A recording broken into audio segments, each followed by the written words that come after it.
Hello, everyone. This is the Crimson Cure, welcoming you to the Crimson Tower, a place where we keep a feminine foot on the neck of the gynocracy, feminism, and black male misandry. So go ahead, pull up a chair, stay a while, and listen. We're A-Game, a 100% Black-owned company with an all-natural product and world-class customer service. We're headquartered in California, and we manufacture, package, and ship right here in the United States.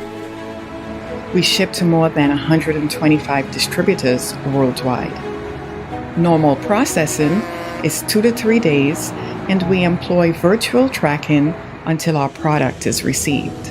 So, no matter where you are in the world, here we come, and we're bringing your A-game.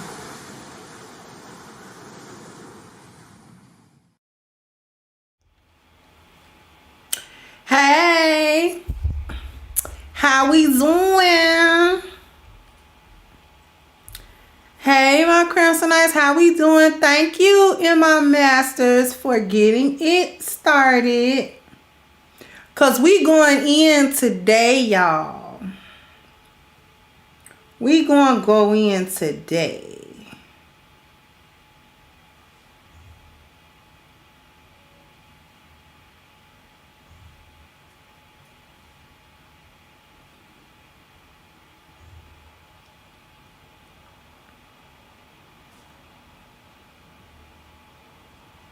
You don't like my A-game ads, Mark?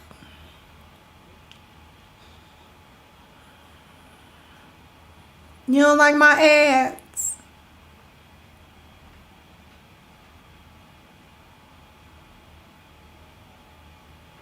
Hey, Tomorrow for War. Hey, Sharita. Hey, TLC.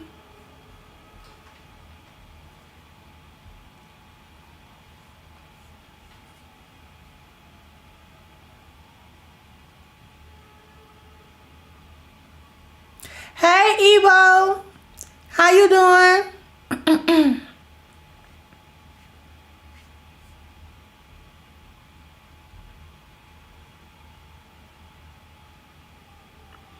Well, I tell you what, if you don't like my A-game ads, go into the description box, hit the link for A-game, and I guarantee you will like A-game if you don't like the ads for it. And you can get a 10% discount off of it if you use the code Kendra10, Kendra, the number 10 at checkout. That wasn't a YouTube ad. That ad was mine.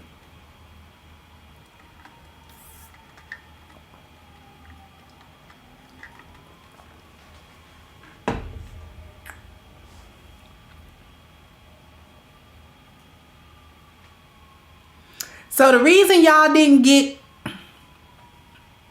a show yesterday is because I had a dentist appointment.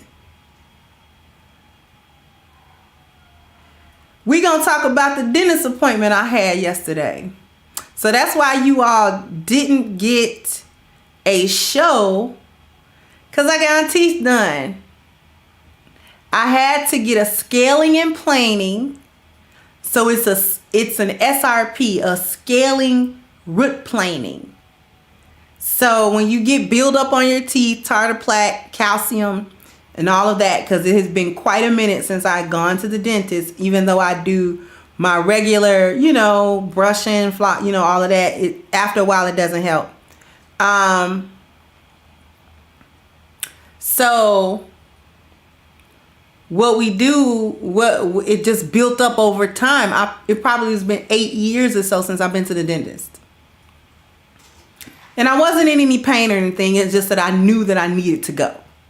So I went to the dentist, and they were like, yeah, we got to clean it, but you have gum disease now. It's affected your gums. So we have to go underneath the gum to get the bacteria and to get the calcification off of your teeth and out of your gums.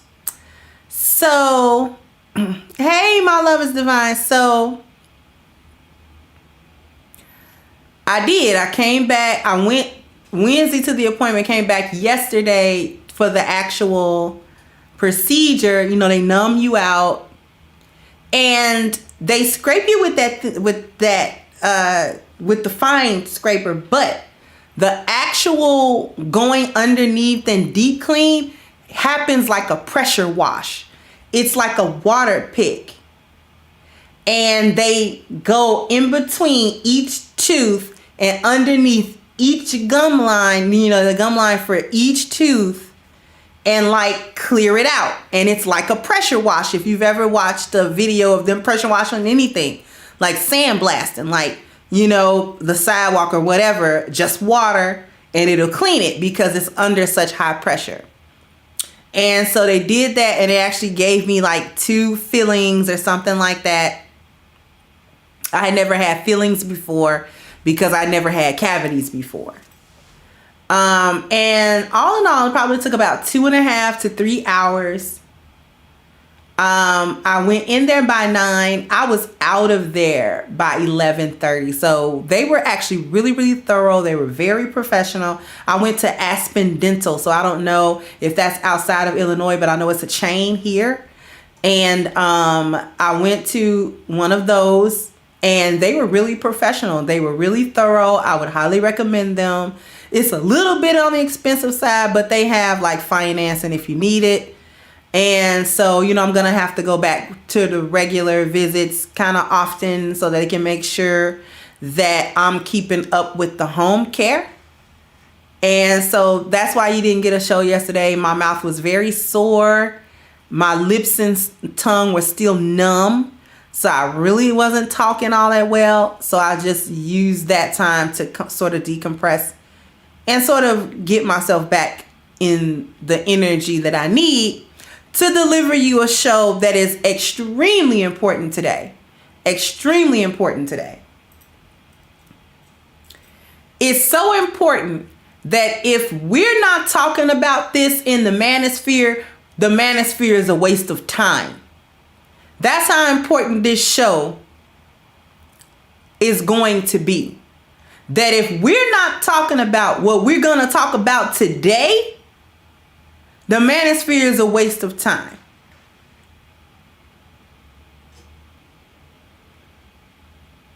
That's how important it is. And I said it, and I mean that.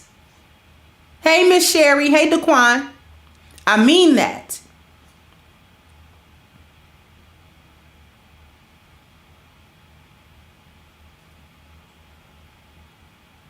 My gums don't stink. Nothing in my mouth stinks. I may have needed a cleaning, but I guarantee you my mouth doesn't stink.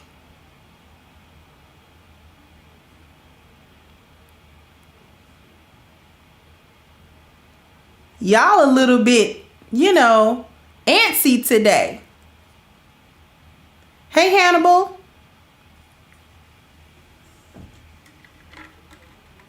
Hey, DJ B-Side.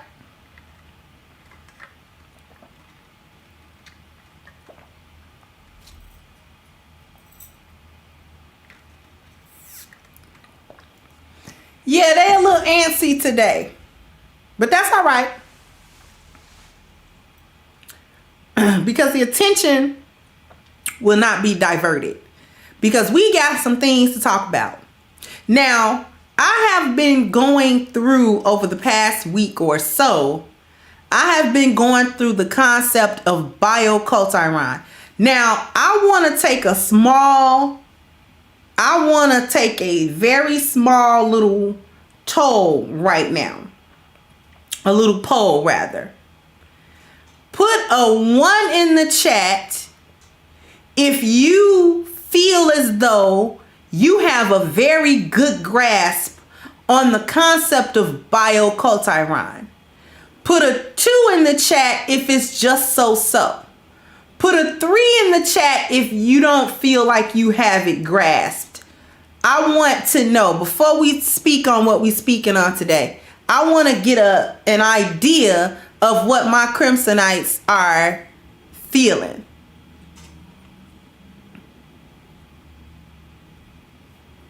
And there's no judgment. If you don't feel like you got a good grasp, I rather honesty, because I'm not here to judge it.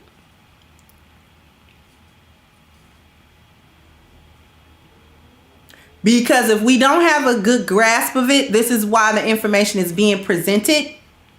So I'd rather people have a good grasp. AB doesn't think he has one. DJ B-Side thinks it's so. Okay. Go ahead and get the likes up for me, please.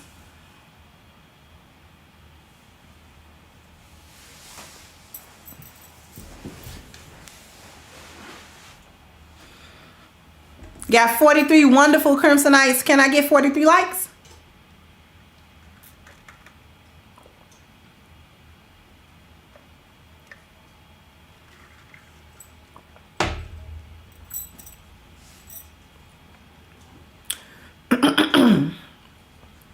Because I may hurt some feelings today, but that's all right.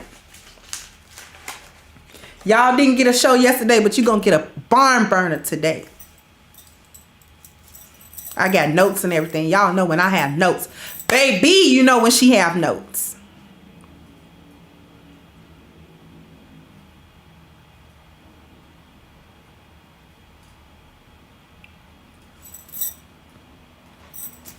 So what we're going to do today, I'm glad that everybody asked the question. For anybody that's coming in new or just coming in, the reason why you see numbers, I am going to re-ask the question.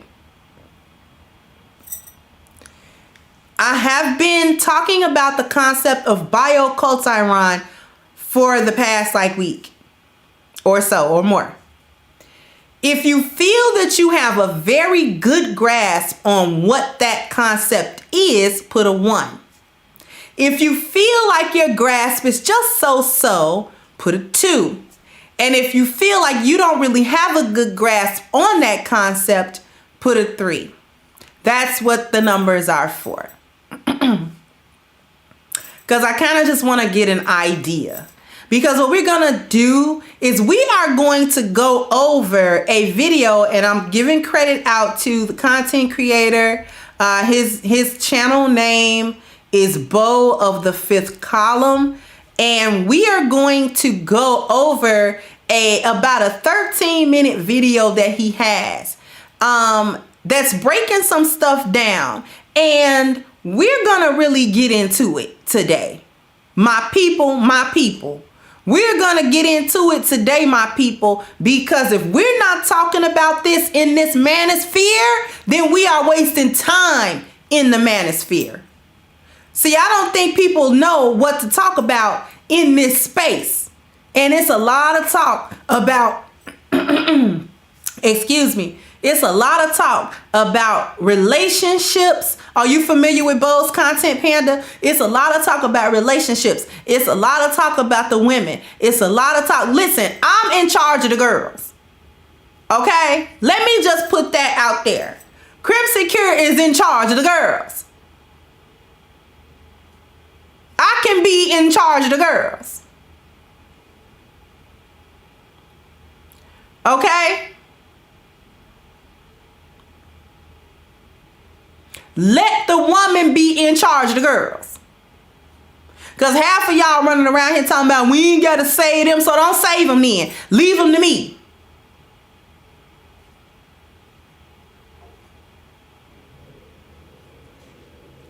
Leave the girls to me. If you don't want to save no women and you don't feel like our black women are worth anything or worth being saved, no matter what condition you may find them in, fine. Leave them where they are and I'll be in charge of the girls.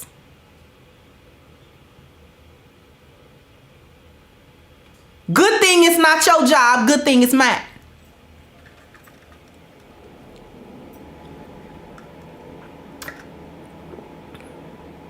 We don't need no kitten heels or no fanny packs to be in charge of the girls.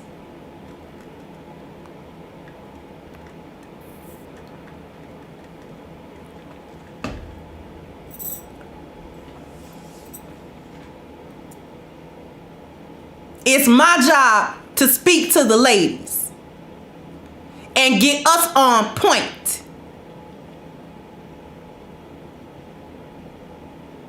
However,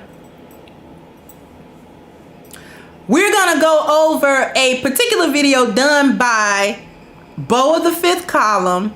He posted this video last year in September. So this video is almost a year old. And I'm going to share screen. And I want somebody to put fair use when I start. I want somebody to put fair use. I'm pretty sure he won't mind.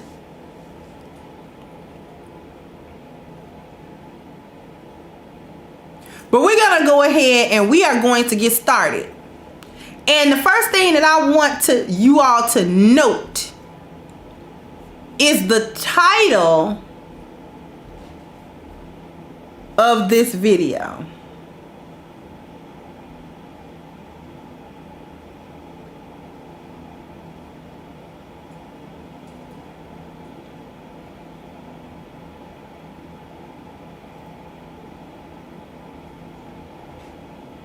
I want y'all to get a load of the title of his video. What do you see? What do you see? What's the title of this man's video? The title of his video is Let's Talk About Raising Your Kids and the Moral, Ethical, and Legal.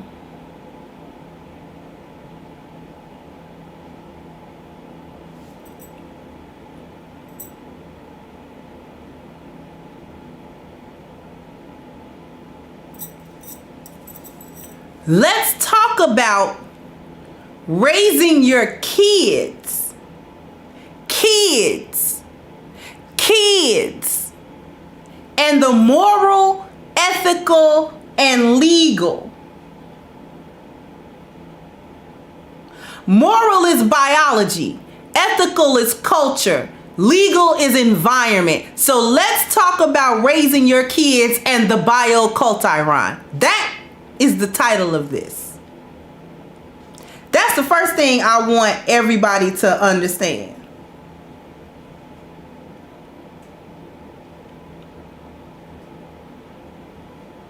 He's going to talk about how to raise your children with the understanding of bioculturon.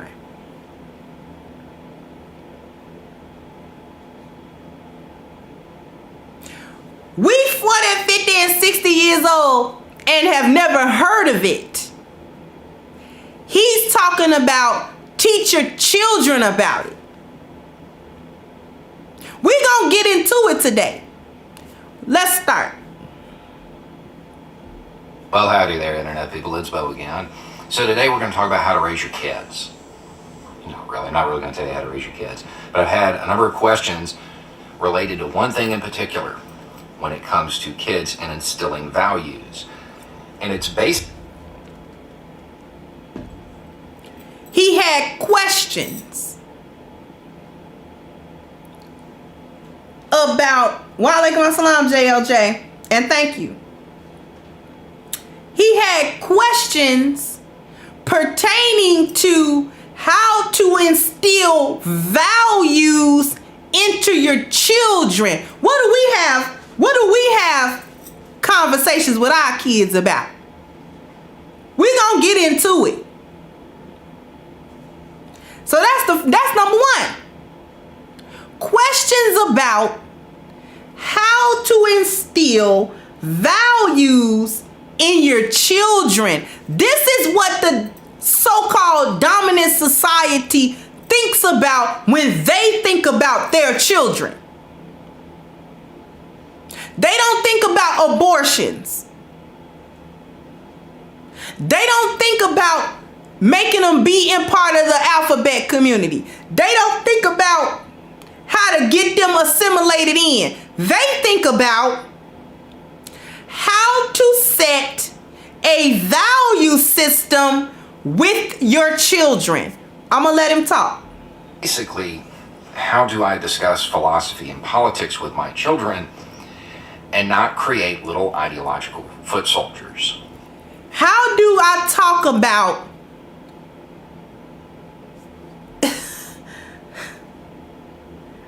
let's go back. Discuss philosophy and politics with my children and not create little ideological foot soldiers. How to talk about philosophy and politics with your children, not your adults, not when they grown, with your children while they still have impressionable minds. How to talk about philosophy and politics to your children without creating little ideological foot soldiers, without brainwashing them or indoctrinating them. This is important. And as we go, we're going to see how important this is. Because this man is a YouTube content creator. As far as I know, he's not a scholar or a doctor. This is a layman with a YouTube channel about to talk to his subscriber base about how to raise children with a value system built upon moral, ethical, and legal, or biology, which is a morality, ethics, which is involved in culture, and legal, which is involved in environment. He's gonna tell his audience this concept without explaining bioculture. I want y'all to understand the depth of this, and we're not a minute in. He didn't explain that. But he made content directed at his subscriber base. Why? Because his subscriber base understands it. He don't have to teach them that base. They were raised understanding that base. Okay, first, let me just stop here. If this is even remotely a concern of yours, you're not going to do it. You'll discuss things in a way that allows them to develop their own values. If this has even crossed your mind, you're not going to do it. But there are some techniques that can be used to help people determine their own values. And these are actually, you're familiar with them because I use them on this channel. If you're talking to your kids about philosophy and politics, you're treating them as an adult. If you're wanting them to develop their own values, you're treating them as an adult. So you can... If you want to talk to your children about philosophy and politics, or to help them or give them the tools to create their own value system, you're treating them as an adult, which is different than how we treat our kids as an adult. See, when we try to treat our children as adults, we give them the vices to do.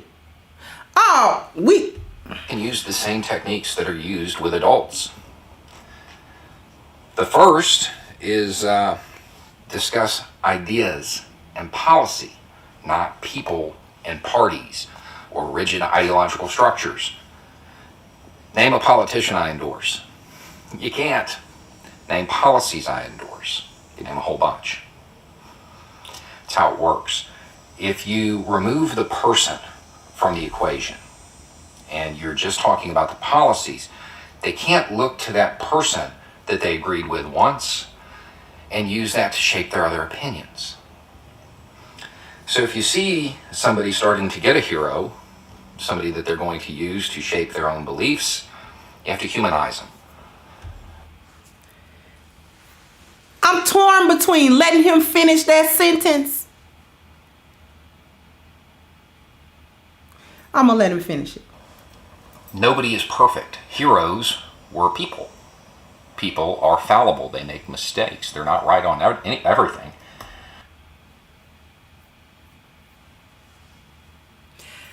If you find them getting a hero, you have to humanize them, because you're discussing with your children ideas and policies, but not the people attached to particular ideas or policies.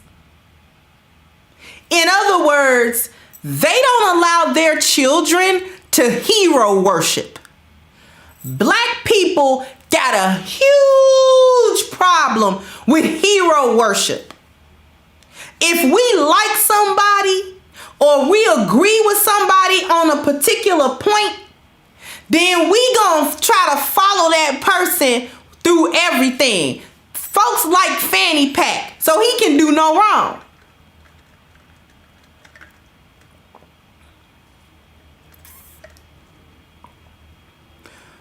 Some folks like the prom penguin, and he can do no wrong.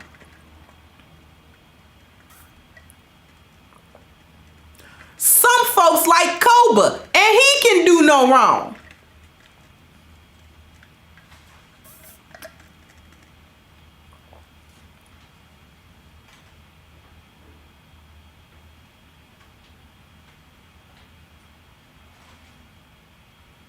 Black people have a huge issue with hero worship.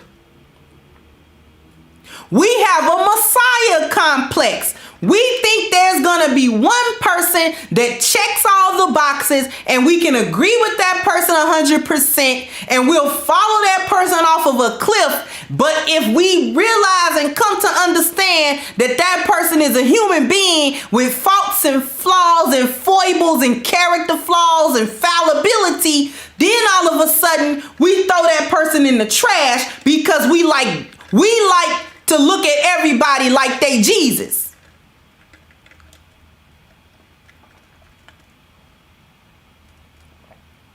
We can't separate the idea from the person. We can't separate the actions from the person. We can't separate the policies or the philosophy from the individual. So it's all or nothing with us. This is how they know that assassinating our hero will crush us, because we involve ourselves with hero worship. And then we begin to pattern our value system based on the hero that we worship. And we can't see nothing that they do that might humanize them. We don't want them to be humanized in our eyes. We need the people that we agree with to be perfect in our eyes.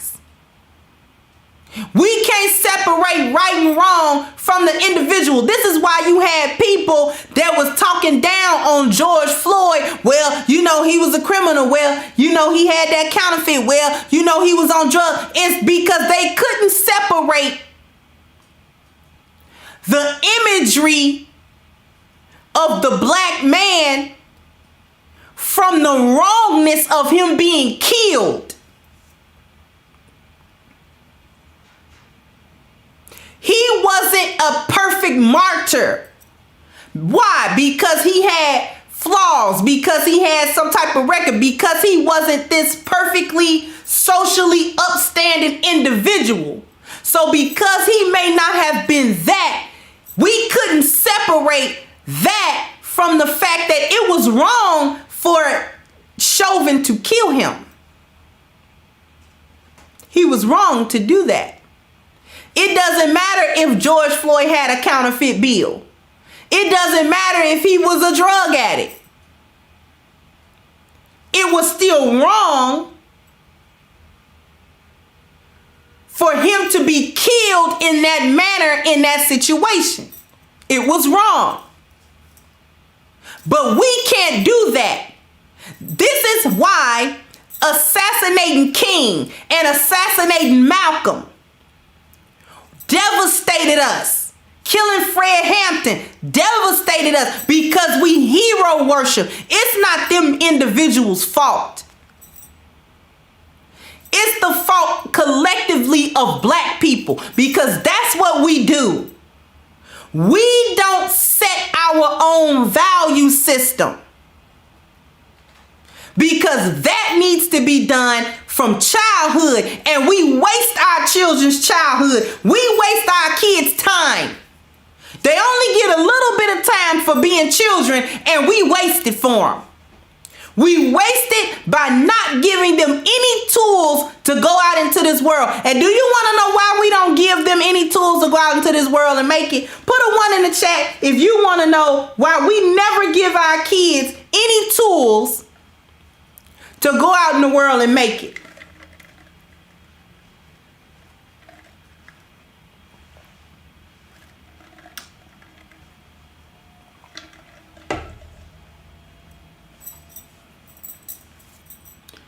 The number one reason why we don't never give our children the tools to go out here and make it is because we don't understand how the world works. We don't know. I don't care if you are a gutter snipe in the hood or you are a PhD at the top of your profession. Black people as a whole do not understand how the world works, and they do.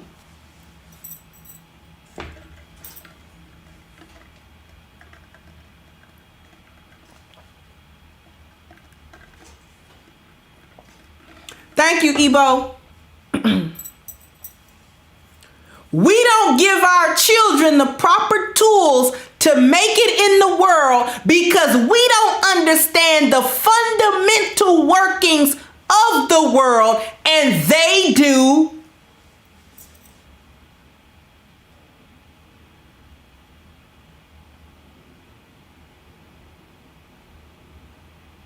We have never heard of the bioculturon. We do not understand the interplay and how biology affects culture, affects environment, affects biology, we don't understand that.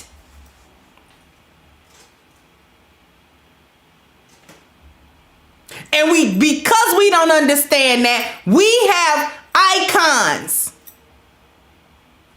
We attach ourselves to feel-good moments. We attach ourselves to cultural phenomenon to inform what we do and how we think.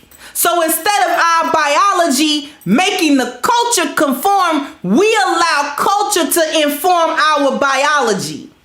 That's backwards. We hustling backwards. This is why assassinating our leaders can crush us, because we don't understand how the world works. This is why you can't assassinate their leader, because they know they shouldn't have a hero.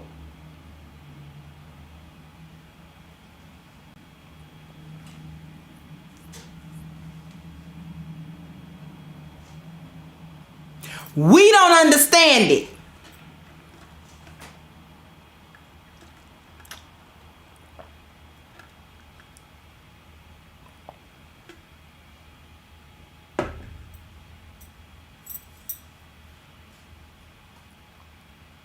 We have no concept of what this man is talking about as a matter of fact on his channel. I gotta make bioculturon a big thing. He's talking about it like you talk about how you make peanut butter and jelly sandwiches. If you want to make the best peanut butter and jelly sandwich, you gotta start with organic peanut butter. Gotta put it on the best wheat bread, and it's better if you make the jam yourself. That's how he's talking about bioculturon. We wouldn't listen to a lecture about it because it ain't entertaining. What is entertainment? Culture. Black people are stuck on entertainment. We're stuck on the culture, and we allow the culture to inform the biology, and that's backwards. There's a reason why we don't have a value system and they do. So when you see your child start to, let's say, look up to FDR a whole lot, maybe it's time to break out a book about what happened to the Japanese in the U.S. during World War II. Teach them history, not mythology. Don't let them Teach your children history and not mythologies. That's so important.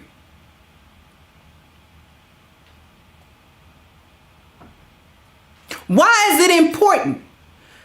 It's important not to lie to them. See, we still in 2021 trying to tell our little kids that there's a such thing as Santa Claus.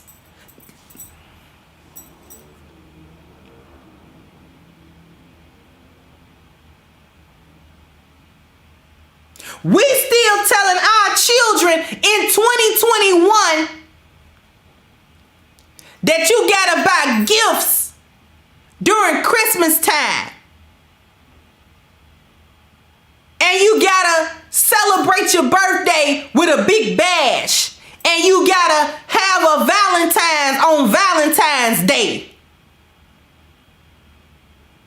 We teach them you gotta cook out on Memorial Day. You gotta have fireworks on July the 4th. You gotta eat a big dinner and be gluttonous in Thanksgiving. You gotta put your clothes on and your costume on for Halloween. We still stuck in the culture, in superficial practices that have never gotten us anywhere, that don't teach us anything, that don't have no substance for us.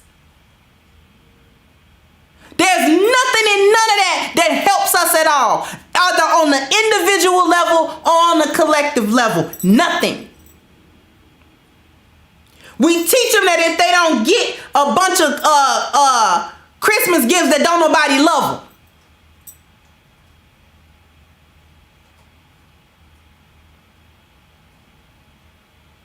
Meanwhile, I got Muslim sisters with kids that when their children were smaller, they used to make them fast during Ramadan. You 7, 8 years old, 9 years old, you gonna fast some of these days.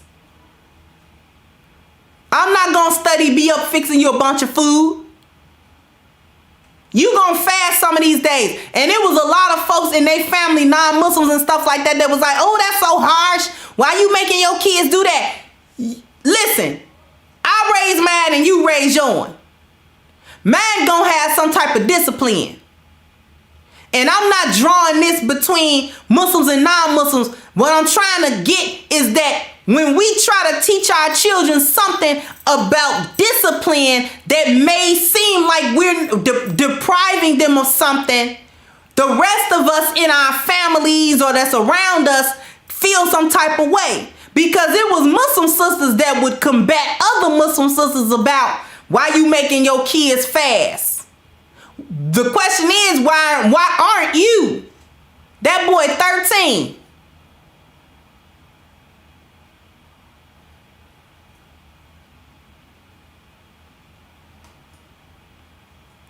Anything that has something to do with structure, we feel like we don't gotta put our kids through that. I don't want to put them through that because they just kids and they need to have some time to just be kids. And listen, that's not how they operate.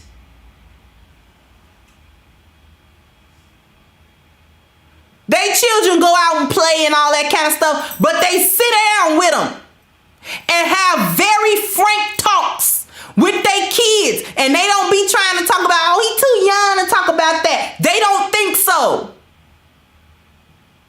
Because they think at 7, 8, 9 9, and 10, you should be talking to your children about philosophy and politics, ideas and policies. You should be teaching them how to think, not what to think. They teach our kids what to think, not how to think, and we allow it because we don't know how to think. We only know what the culture tells us what to think.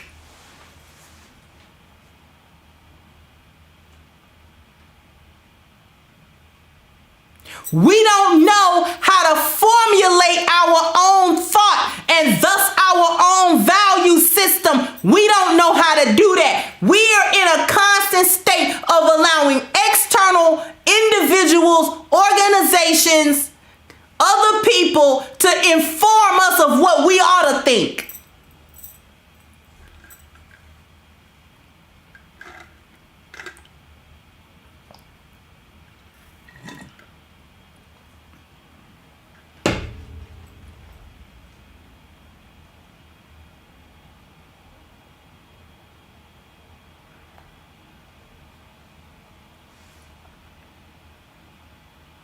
We too busy following the trend.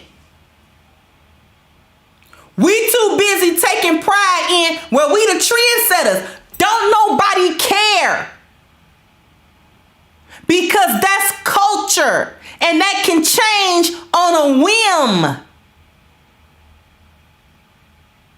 Nobody cares that black people are trendsetters. So what? We ain't running around here setting no societies though. We ain't setting no value systems. And that's the key.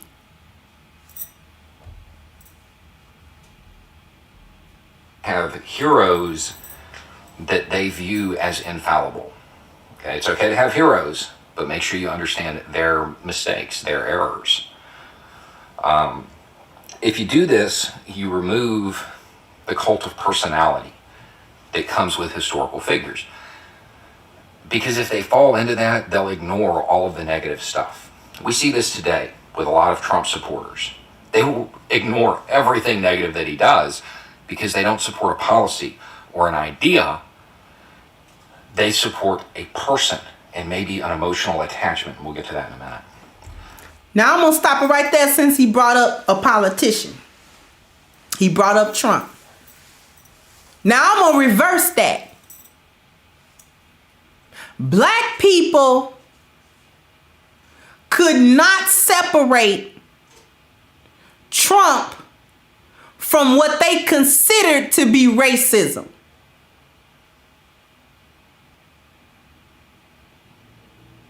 Let me tell y'all something.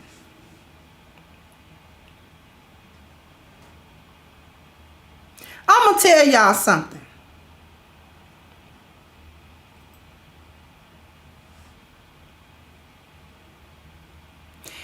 It is not supremacy.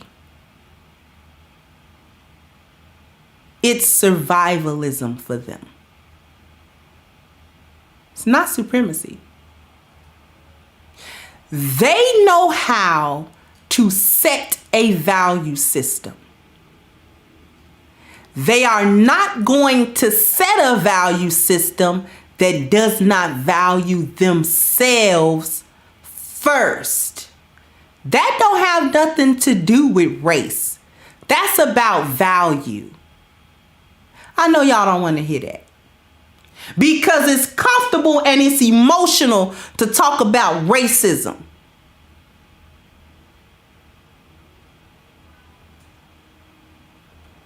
But Dr. Frances Cress Welsing let us know, if you read the ISIS papers, she told you it was about survivalism. She told you that.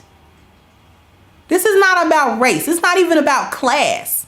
This is about values. They live by and are able to teach and learn about Bioculturan as children and able to set value systems as children. It's just that they value system values them. And if we set our own value system, guess who our value system would value? Guess who it would value? It would value us. Why wouldn't it? See, we think they should abandon a system that values them. This is why would it? Why would they do that? Why would anybody do that? Nobody does that. And the reason why we think that they should do that is because we're so conditioned culturally to believe that no one should have a higher value than anybody else, which actually goes against biology. How? It goes against biology because I'm going to preserve me before I preserve you. If I have to choose between my survival and your survival, I'm going to choose my survival.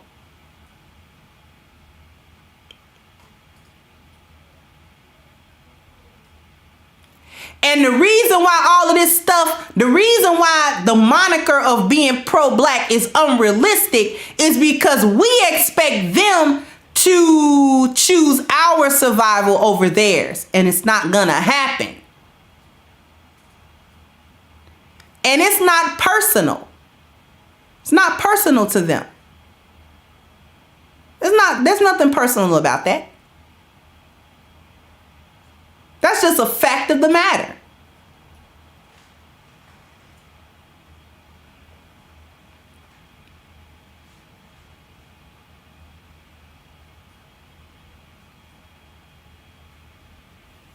Do we even understand that point? I know that it's not palatable. It's unpalatable.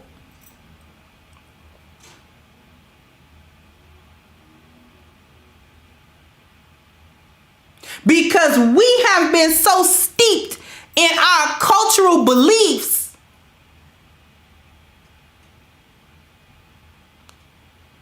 that we're still triggered by the concept of racism. So any white person that displays valuing themselves over other people, we call them racist. That's not always true.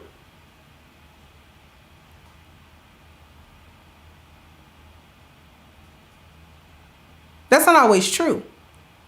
They just living under a value system that values them. And it just happened not to value you. See, the problem ain't with them. It's with us. How? They're trying to survive and living by a value system that values them. We're constantly and consistently trying to uphold and live by a value system that devalues us. So I ask, what's our problem? What's wrong with us? Why are we doing what no group of people would ever do? Is to uphold and try to live by a value system that don't value us. Why are we trying to do that? So the better question is not why they value themselves over everybody. The question is, why are you studies at a place where you don't value yourself over nobody? Boop.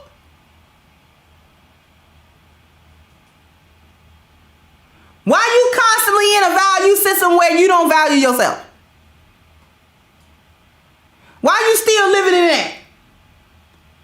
Why are you trying to make that work? Why are you passing that to your kids? Why are you passing around that in the neighborhood and the community? Why?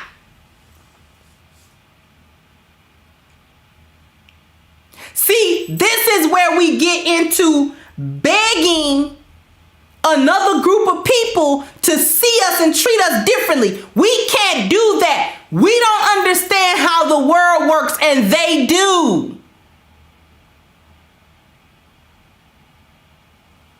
Do you understand that? That we don't have no time to play. Playtime is over. They're teaching this to their children. We've never heard of it. We running around here in this space mad at Shahrazad Ali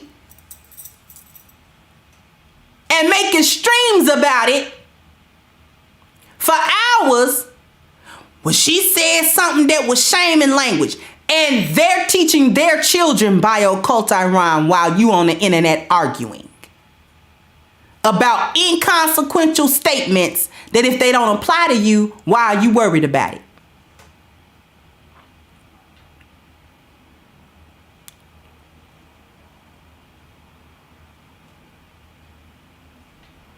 We running around here worried about which chick got a lace front on and whether or not somebody's light skin or dark skin, and they're teaching their children bio-cult Iran.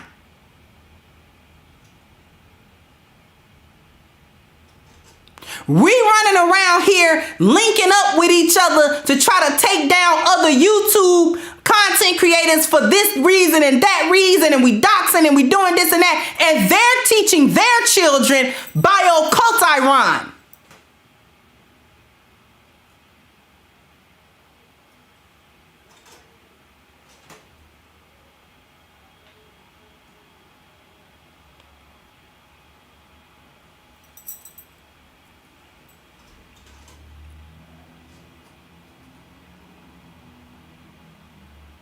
Do we understand the problem?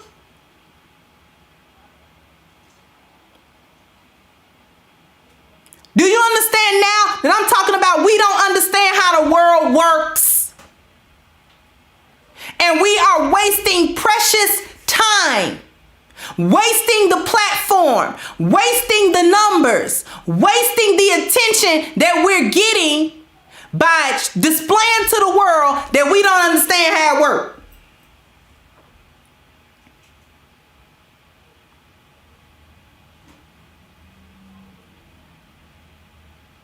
We hero worship. Who's the newest hero in the Manosphere? Name him for me. And it ain't Kitten Heels. Who's the newest hero in the Manosphere? And y'all know I want to eat this ice.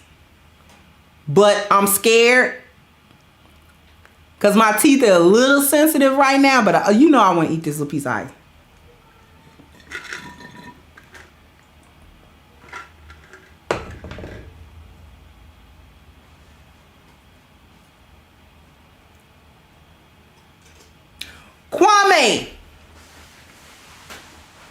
Kwame Brown is the newest hero in the Manosphere. And I ain't got no problem with Brother Kwame. Brother Kwame seemed like a cool, down-to-earth brother. He talking about men's issues, and he talking about the issues that's going on with black men. And I'm in support of that. I'm in full support of that. But folks is only rocking with him because he's saying what they agree with. Let him say something they don't agree with and see how long it takes to throw that brother under the bus. Because we hero worship. We don't see him as a regular man. Now he a hero because he's talking down to other people that we don't like or whatever the case may be, and we rooting him on. And I'm not saying we shouldn't support the brother. I like what he talk about. He go over there, he say what he want to say. He doing his own cooking. I'm for it. I'm here for it.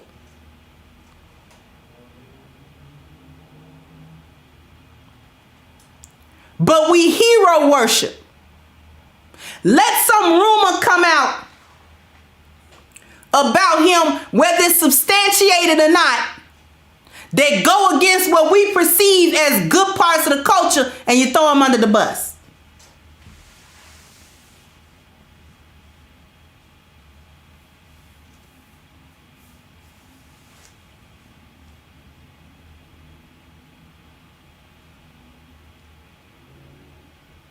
because we like cultural things. We like stuff that make us feel good. I'm going to let Bo finish talking. Thank you, Angela C. Okay. Doing that will help them determine their own values. Then you have to kind of demonstrate how to classify their values, because not all values are the same. Morality is not the same as legality. We've said it 100 times on this channel, right? There's also ethical, which is in the middle. So you have morality is not the same as legality. What do black people get caught up in? We allow our environment to dictate our biology.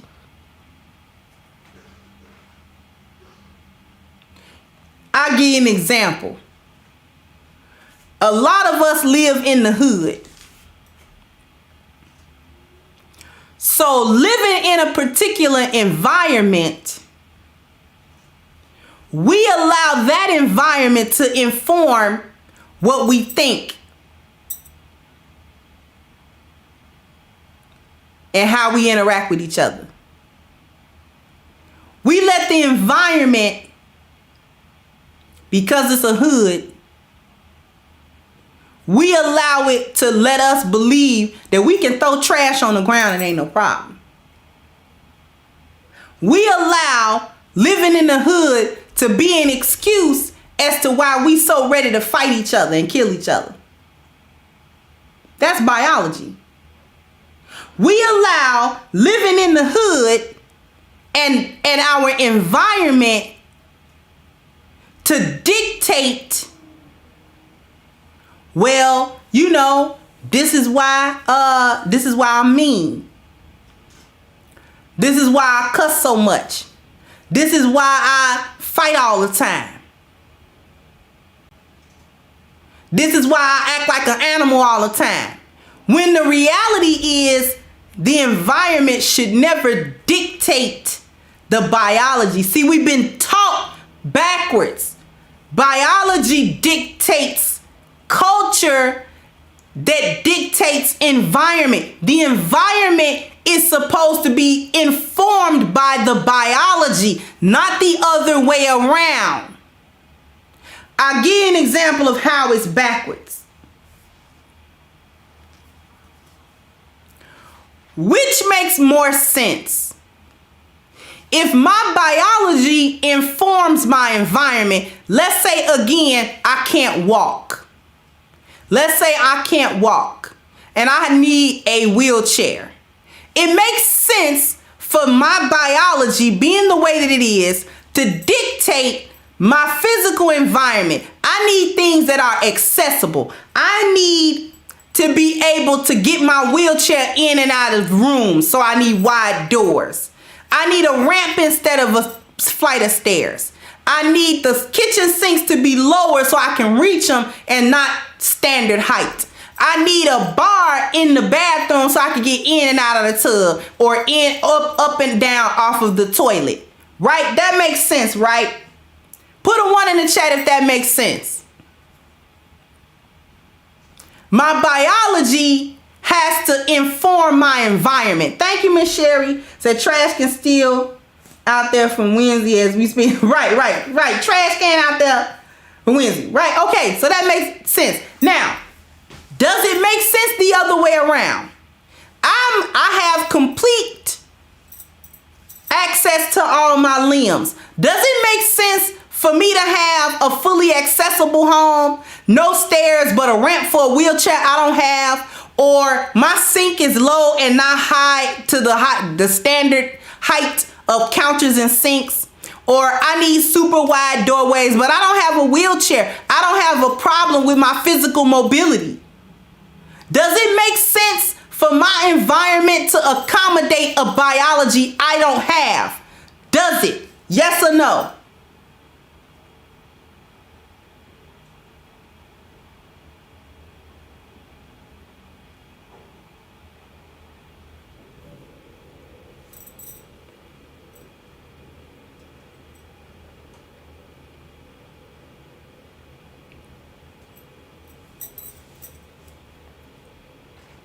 No, it does not. So it doesn't make sense for our environment to inform our biology. It never makes sense.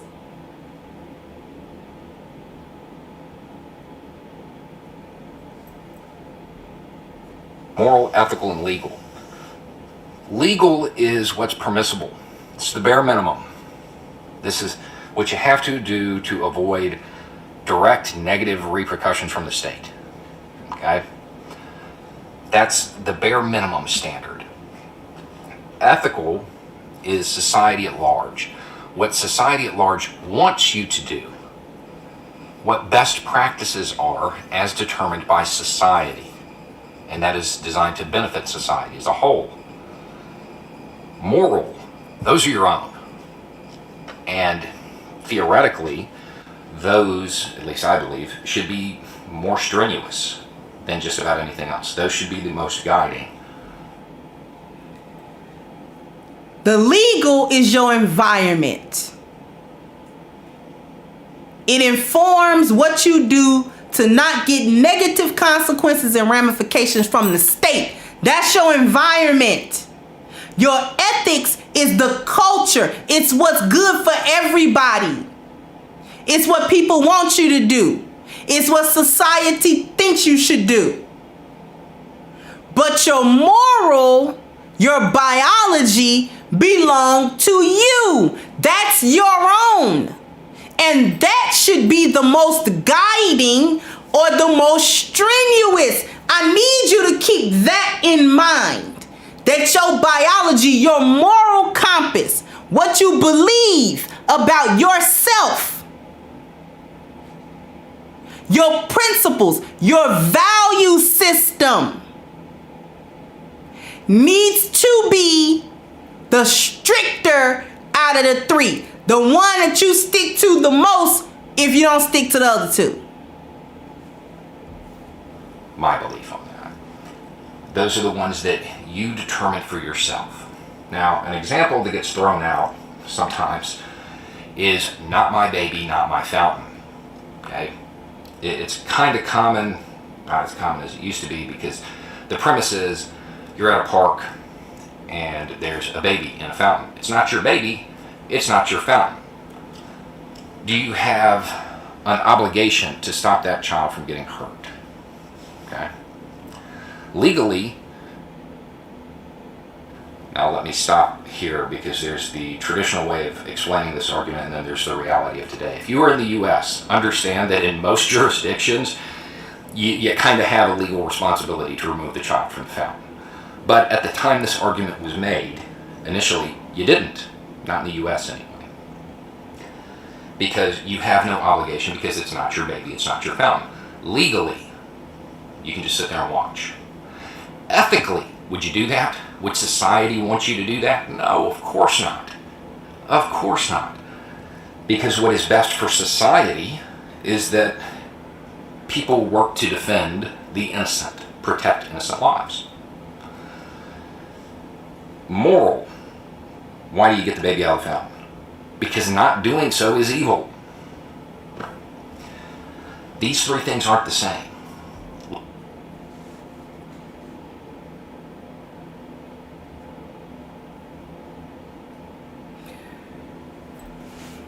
Not my baby, not my fountain. He's making an analogy to illustrate the difference between moral, ethical, and legal principles.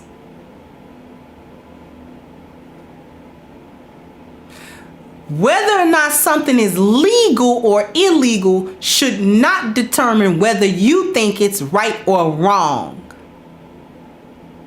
And I've said this on this channel many times. Legal and illegal are not the same as right and wrong because legal and illegal don't have anything to do with morality. Nothing. That's separate. To address what Daquan said, so are you saying black culture is immoral? I'm saying black people are always coming from the cultural base. I'm saying that culture is not as important as we want it to be. Your cultures and your moral should not be the same thing. And your culture should not inform your morality. It should be the other way around. That's what I'm saying. See, the palm color people are always gonna base whatever they're doing in biology, not culture. We base everything we do in culture, not biology. That's why they succeed and we stay behind, because we don't understand how the world works. We think culture is more important than it is. We think culture shapes things. No. Biology shapes culture, not the other way around. And this is not my opinion. This is just the facts. That's why I'm saying, if we ain't talking about this in the manosphere, what we talking about? If we're not talking about learning how the world really works, what are we saying? How are black men being supported, upheld, and uplifted without knowing how the world works? How? How are the problems of the black man and thus the black race going to be solved if we don't understand how the world works? Because remember the title of this. He may be talking to adults, but he's talking about how to do this with children.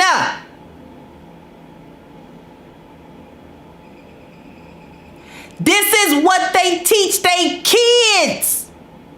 Their children understand how the world works, and we can be 40 years old and don't, is what I'm trying to say. This is why their children can go be little millionaires. This is why their children feel like I can do whatever I want, because I know how to set value systems. I understand the workings, the foundations of civilization. I understand that. My mother and father taught me that. This is how I can move in the world so free, because I understand it. And this is why we feel like we're trapped, because we don't understand it. They're not trapping us. Our lack of understanding of this concept traps us.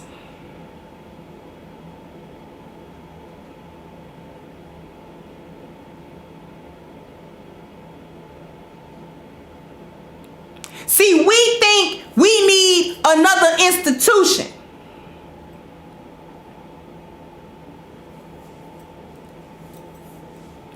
We think we need access to this and that in order to be free, as no, we don't. We need to learn how to think, not what to think. That's number one. What did Gil Scott-Heron say? The first revolution is happening in your mind. The biology gotta change first.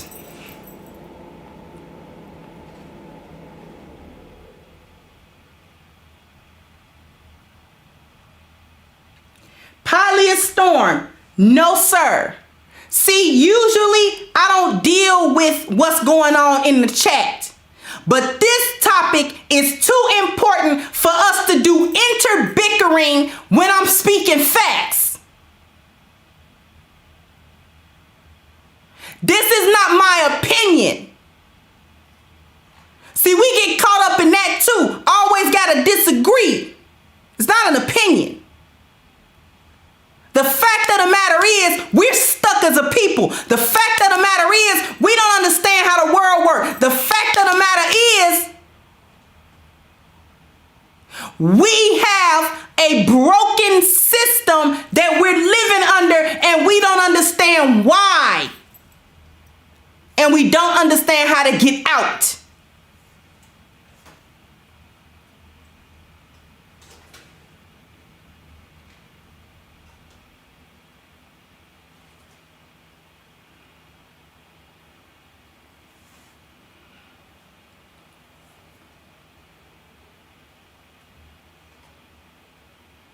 This is too important.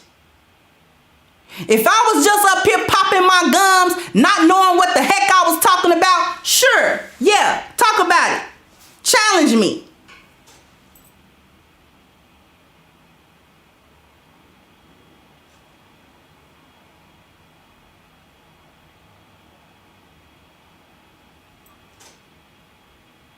And just to break down the statement, before there was science, there was culture. Science is a part of the environment.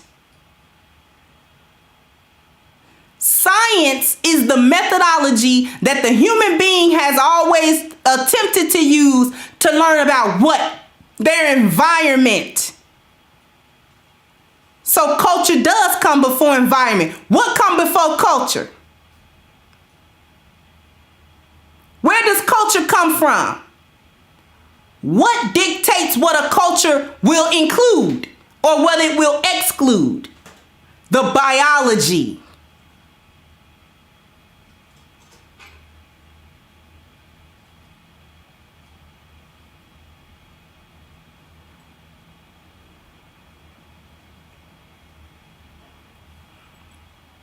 Biology informs all cultures. Whatever people believe about themselves, they formulate a culture to support that. So when people believed that there was a pantheon of gods, their culture was built upon worshiping those gods. Cultural practices, festivities, mourning, death, the way they built their buildings, the way they lived in their homes, the way they built their families, that's based on biology.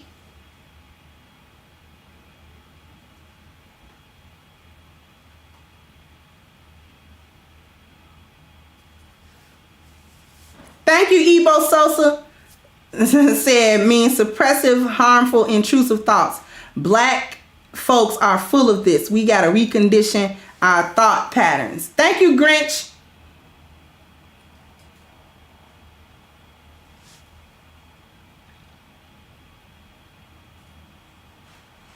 Culture is set by biology.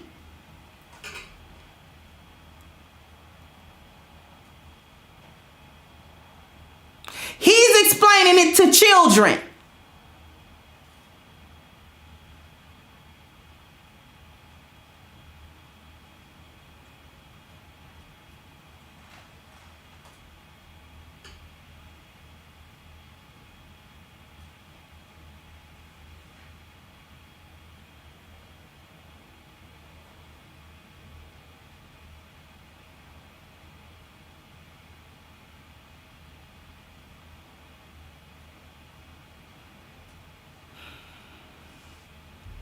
Legal, ethical, and moral. I've seen grown men try to refute moral arguments with legal ones.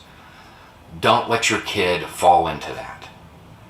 Because if you're worried about creating little ideological foot soldiers, you also don't want them to just be the government's, allow the government to determine what is best. The government is a child of the people. The people are not children of the government. So, you don't want them to take their morals from the law. You want them to go beyond that. They don't need to be told what to do in every instance. Let's take it out of the theoretical and into the tangible. It's the 1850s. Slavery. It's illegal in the southern U.S., right? Okay, ethical. I'm going to address it once more, and then I'm not going to address the chat anymore. Peleus Storm. Did I not just say culture come from biology? What are people?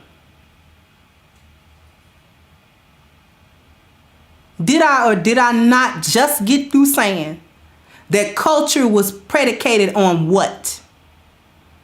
I didn't say culture was predicated on science. I said it was predicated on what? What did I say? See, I usually let comments go by, but this is too important.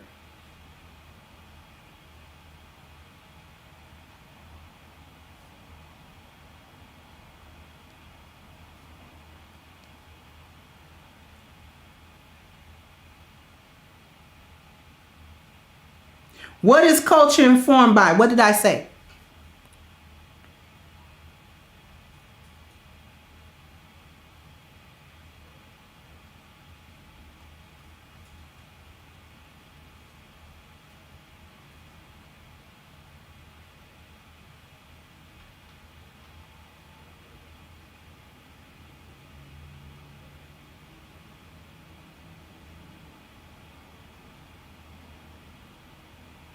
Thank you, everyone. I said culture was informed by biology. And you just said culture comes from the people. So are you agreeing or you disagreeing? I just want to know.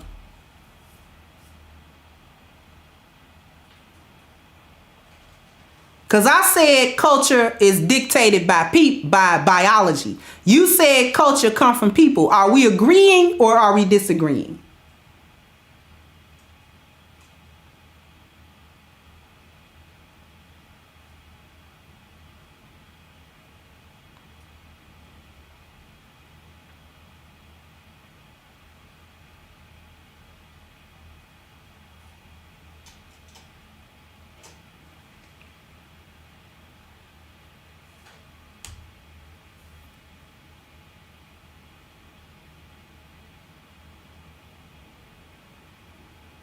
And before anybody thinks I'm stopping the show for him, I'm not.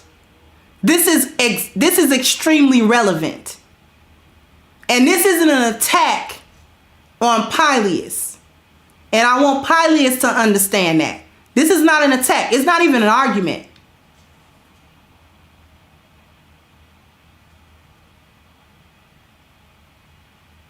Because I don't mind different views and people saying something else. I don't need an echo chamber. But this particular subject is so incredibly important that I need to be able to answer certain points that may be brought up. I need to be able to do that.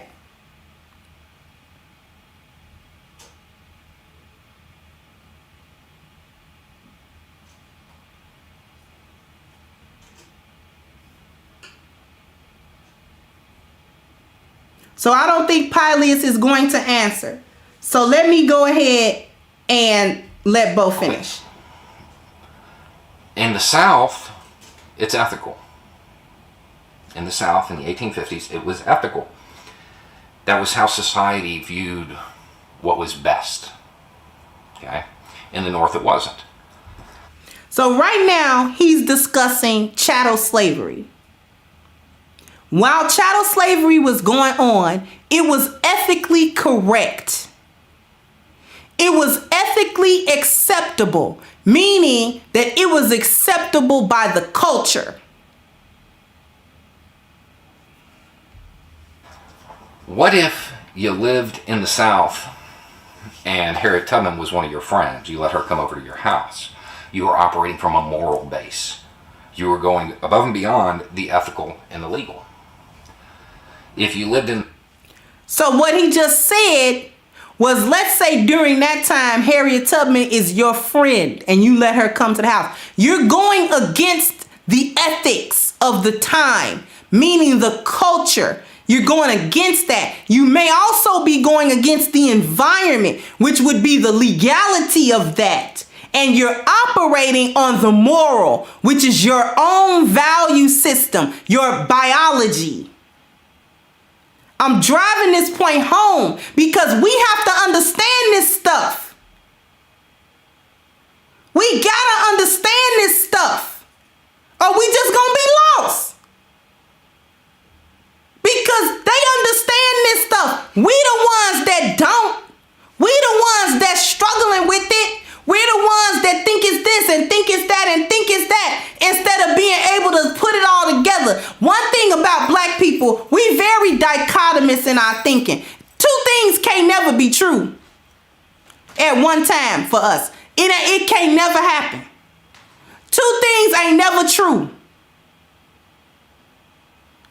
We real black and white on stupid stuff. It's either got to be this or it's got to be that. It can't be both.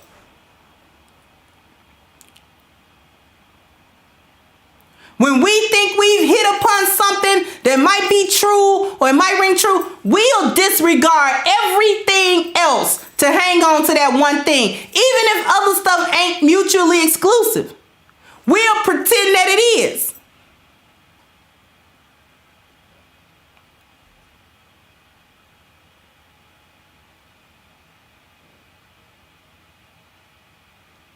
We will pretend that two things can't exist at one time. This dichotomous thinking is another thing that keeps us trapped, and it keeps us from understanding bioculturon, because, whoa, we gotta understand that three things are true at once, not just one or two. And because we can't think like that, because we were never shown how to think, we were only shown what to think. And it could only be this, and it can only be that, but it can't be both.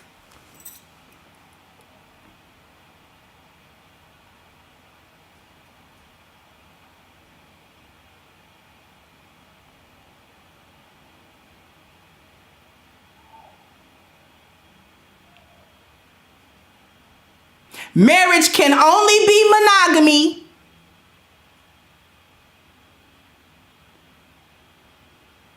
Right? Or it's wrong. Can't have polygamy.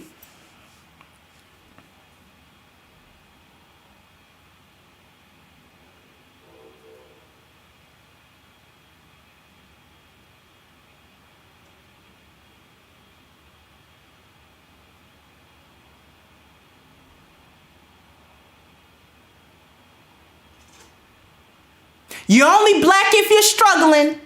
And if you ain't struggling, you can't be black. Can't be black and not struggling. Can't do it.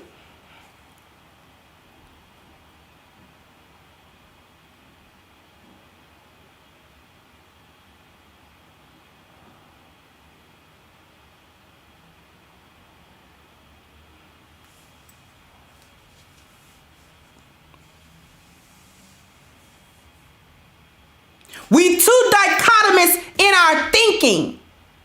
We're too rudimentary in our thinking. We will not expand our thought at all because we don't know how. We don't know how to think.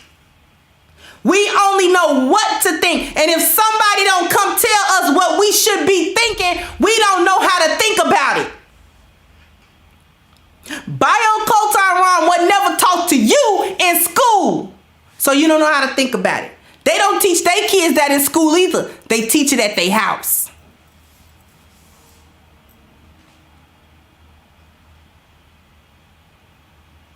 Okay? They don't teach it at their school either, because you might come to that school.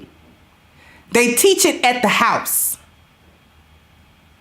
We teach how to twerk at the house. For the girls and the boys. We teach our kids how to eat bad at the house.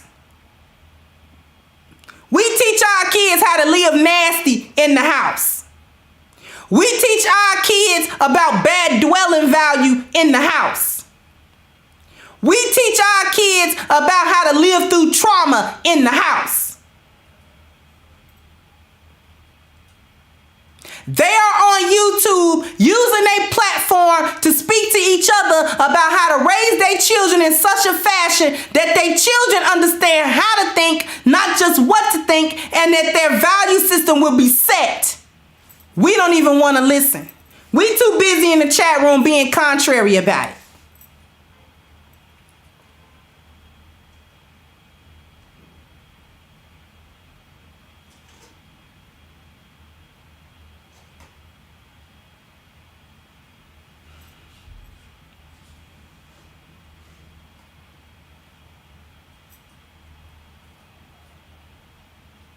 The main reason that we're set in the culture is because in the black community, women lead it. But what do women do? Settle in environments. And we do what? Go with the flow. We do what the group says is best. That's culture. We backwards because the women are in charge of it. And I told you months ago that women don't even understand mobility. The 10 life values are based upon the understanding of the bioculturon. It gives rise to the value system.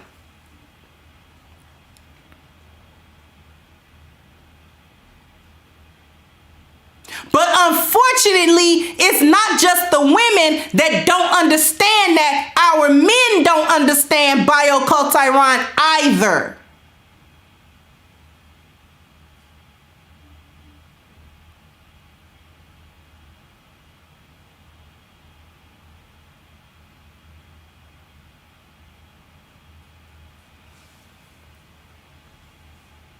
But we want to talk about, man, it ain't tricking if you got it. Is you tricking?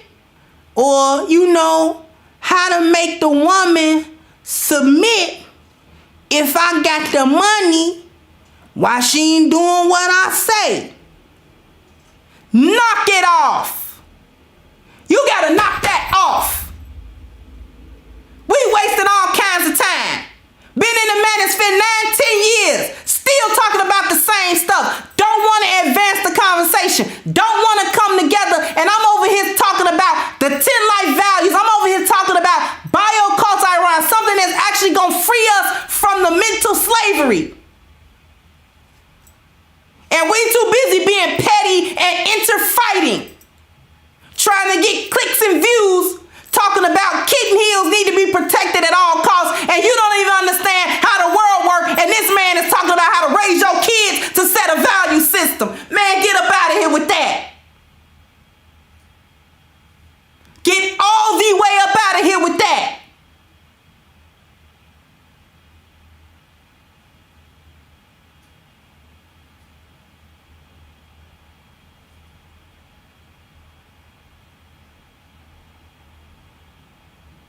I'm appalled. How long we gonna waste the platform? Kitten heels is taking us mainstream. Mainstream for what? What you want to go mainstream for? Do you understand mobility? What you want to go mainstream for? You want to go mainstream because you'll be in the culture. See, black folk too hooked up on that. Too hooked up on that. You want to be fly. That's what you want to be. You like kitten heels because he see all that fly stuff to them chicks you can't get. He speak all that fly stuff to them. You know, he talk slick at them. Something you don't know how to do.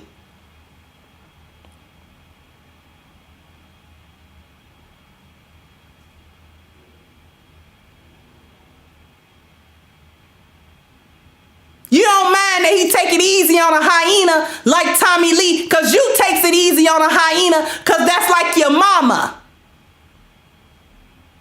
Because culturally, it ain't right to go against your mama.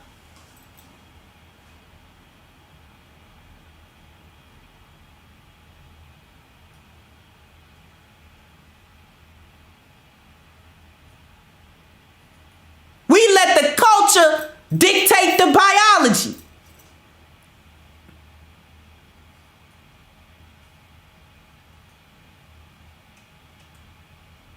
Stupid.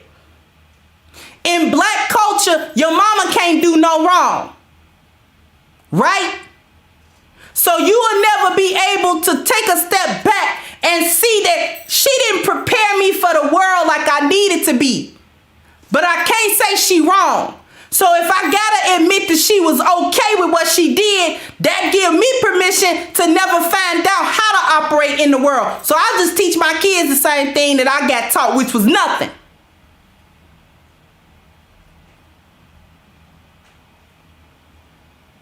Then we want to holler about how we ain't ahead because we ain't getting reparations. You don't know how to think.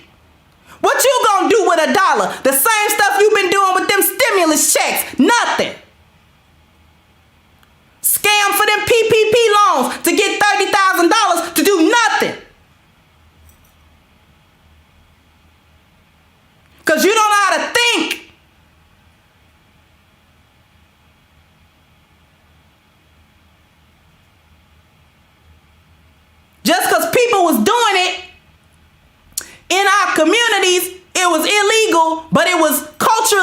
acceptable, so you allowed that to make it morally acceptable because you don't have a value system of your own. You let the culture set your morals.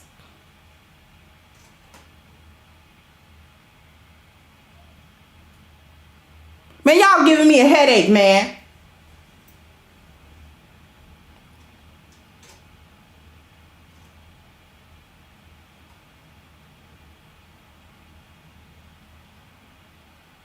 Like I low-key got a headache.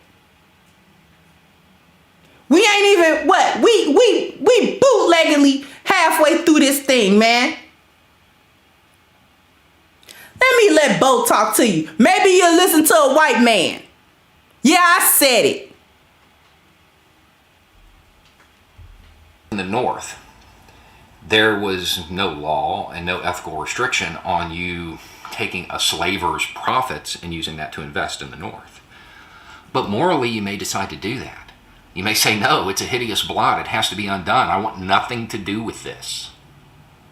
That's moral. Now, this will help them classify their values that they develop on their own. Beyond that, don't sensationalize. Now, with an example like slavery, it's kind of hard not to sensationalize. I mean, it's objectively a horrible thing. So it's hard to kind of not do that with that particular topic, but explain the realities of it. You don't have to become very emotional and say, look at how horrible this was.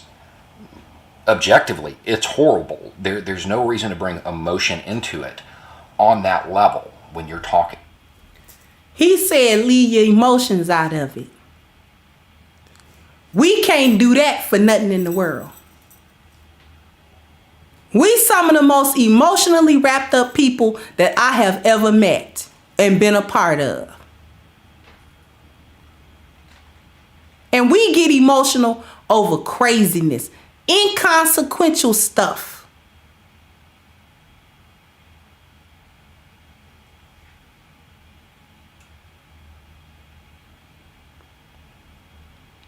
Man, racism, slavery was wrong. We know.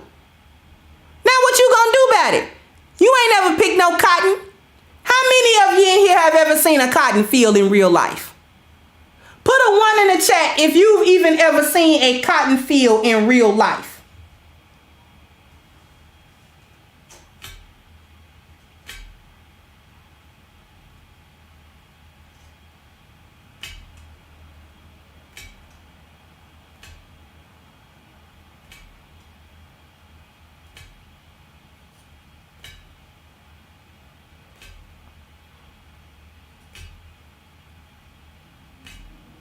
And if you've ever seen a cotton field, you know you ain't never been on one picking no cotton. And if you ain't never seen it, that ain't what's holding you back. I seen a cotton field down there in Mississippi. A huge amount of acreage. I saw cotton rows as far as I could see. And I'm talking about a plantation, not just modern farming cotton field. No. I'm talking about the plantation cotton field, the one that don't nobody pick no more. It's just cotton that grow there now. With the plantation house back in the back. And the weeds and stuff have overrun the cotton, but it's still there. The plant still bear the cotton.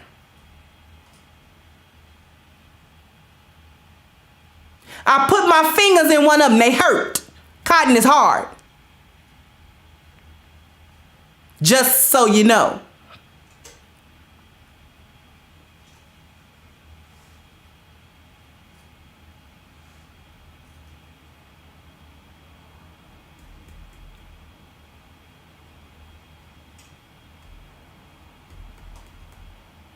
We can't discuss chattel slavery or institutional racism or systemic racism or anything like that without, and it was wrong. Okay.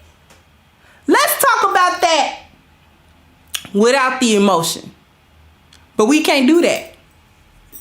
Because it ain't part of our culture to do that. It's against the culture. If we talk about racism from a non-emotional standpoint and just talk about the facts of the matter, we'll be anti-black. Because that's anti-culture. But I can talk about slavery from a non-emotional stance. I've done it on this channel before. Just because it was our ancestors, okay, slave labor was not anything new just because it was done to our ancestors. We was not the first, nor we was the last. Okay, it was a whole Eastern slave trade going on well before the transatlantic one.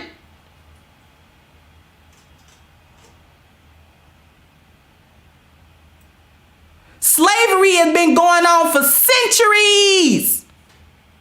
Millennia. That's how civilizations got built off slave labor. You think they was paying people?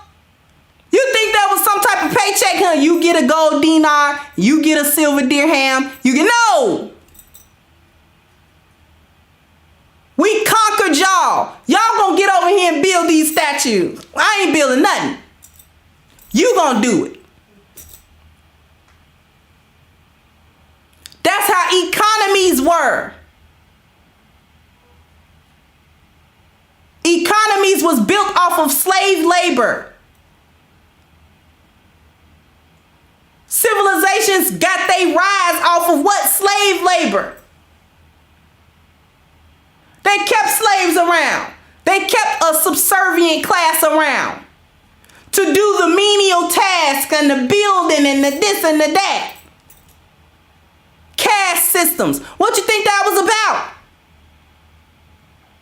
It just so happened that our ancestors was over here with that. And they happened to be the ones that was put in the slave class. Now, was it brutal and horrible and you can get all the types of accounts on the brutality? Of course. Of course you can. Of course it was brutal. Of course it was inhumane. But you would have to dehumanize a person to make them a slave in the first place.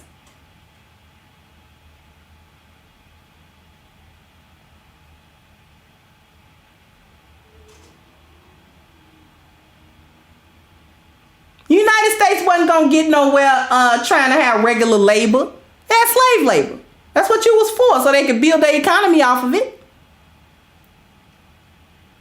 It wasn't for you to get no wealth out of it.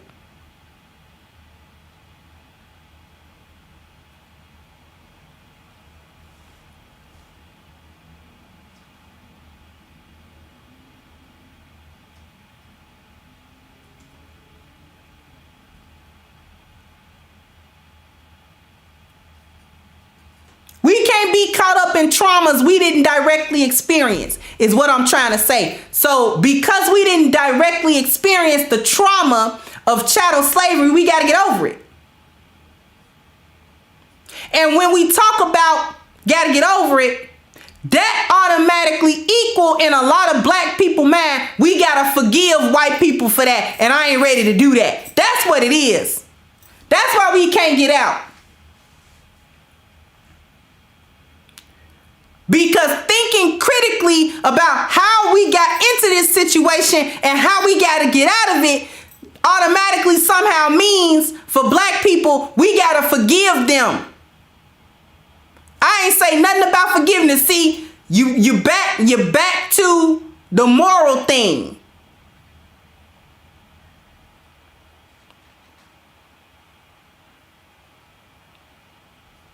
I'm trying to get us to think differently.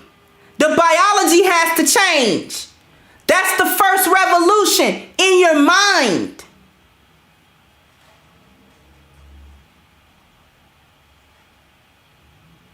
And I'm going to tell you something else.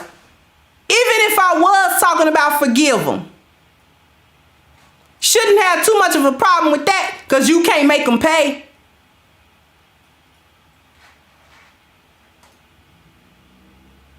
You can't make them pay.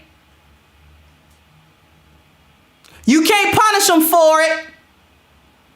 So you might as well move on for your good, for your benefit.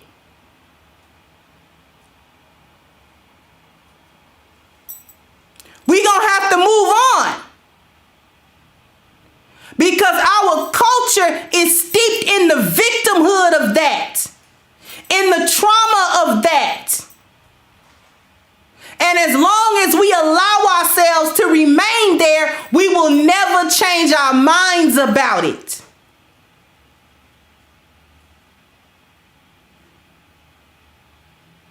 We gotta stop hustling backwards. We gotta start with biology. We gotta start with the value system first. We gotta start with the moral base and the moral compass. What we believe about ourselves, what we believe about our biology, we have to start there. We can't keep starting in culture. That don't help us none. Because we constantly complain about we got a broken culture, but we don't understand what sets culture. And we looking to them to fix culture. We can't do that. That's what we're demanding. Why don't you fix the culture and fix it? No, you fix it. But the fix don't come from culture. We too busy thinking we gotta fight institutions, that individuals have to go against the institution. No. The individual has to change their individual thinking. Don't that make more sense? Don't that make more sense anyway? Fighting so-called white supremacy isn't about marching on Washington. That's why it didn't work.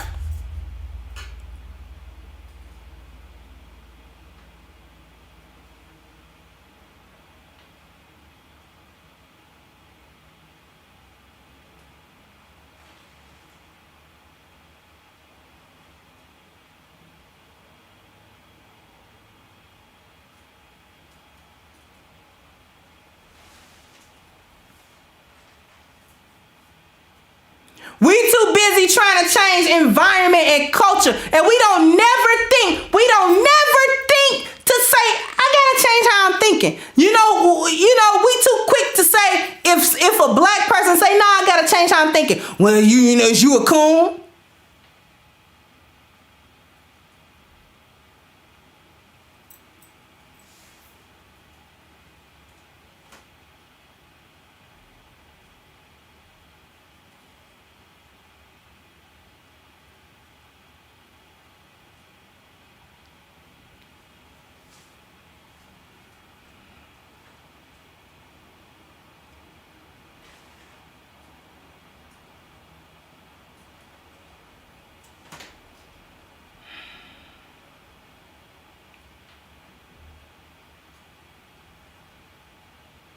They eventually got rid of Malcolm because Malcolm was talking about how you think.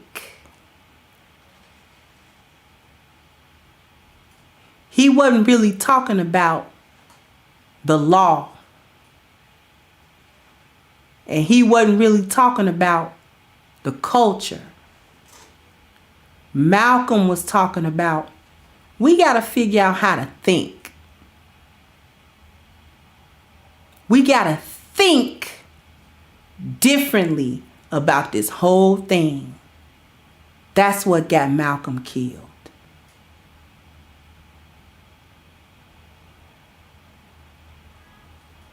Because if you think differently, the culture and the environment will change. You don't have to force that change. Man, we got to get these laws changed. And we got to try to lobby. What are you doing? That's not going to change anything. They're not going to change any law because the biology didn't change. And the culture didn't change. Not changing any law for you. You still running around here thinking you inferior. Nobody changing no law for you.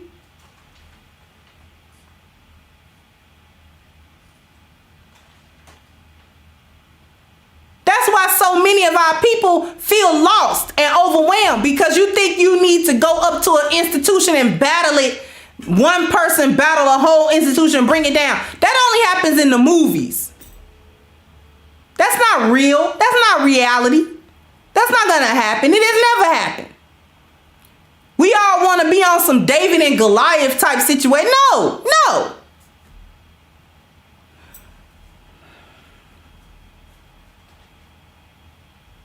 About today. Now that's a really bad example because it is an emotional topic, but there are other topics that you would want to avoid that with something like slavery or a lot of the other more horrible events throughout history. Emotion is going to come into it, but you want to limit it. I know that doesn't make sense, but you want to keep it to a minimum because you want people to develop their ideas based on the moral, ethical, and legal, not an emotional reaction. At the same time, don't let anger come into it. When you are talking about historical figures, people in general, don't let anger come into it.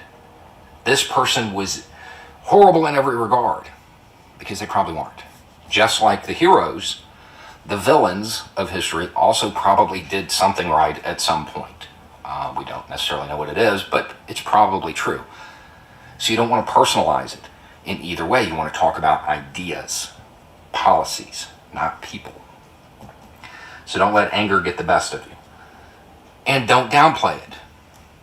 You know, right now there's a whole bunch of people saying slavery was a necessary evil. And they're saying this to refute the 1619 Project, which oddly enough is the argument of the 1619 Project. That's a really bad argument if you're making that and saying slavery is a necessary evil, therefore we shouldn't teach the 1619 Project. You're failing on many, many levels. But you don't want to downplay it either. You don't want to say, oh, this was necessary at the time, because was it? Was it really? Or say it's just the way it was, because the legal standard of the day and the ethical standard of the day, yeah, those are fixed. Can't change those. The moral standard of today, looking back, can be applied retroactively. Not because I'm going to let him finish that sentence. It's going to change the outcome, but because it helps the person determining their values understand that their views, their morals, will be viewed through the scope of history, written 100 years from now.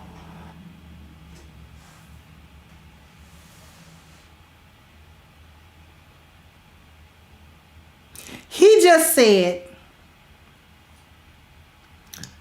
when you talk about something like that, and he was still referring to slavery.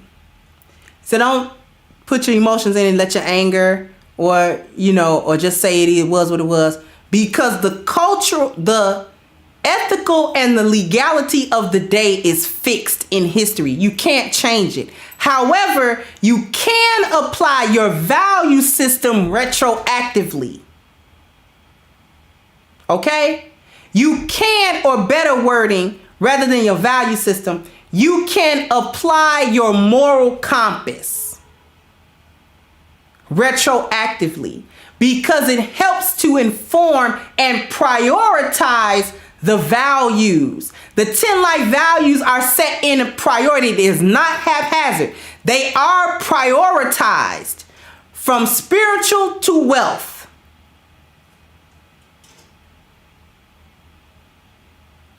Okay?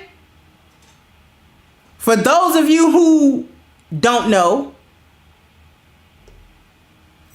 they are prioritized from spiritual value to wealth.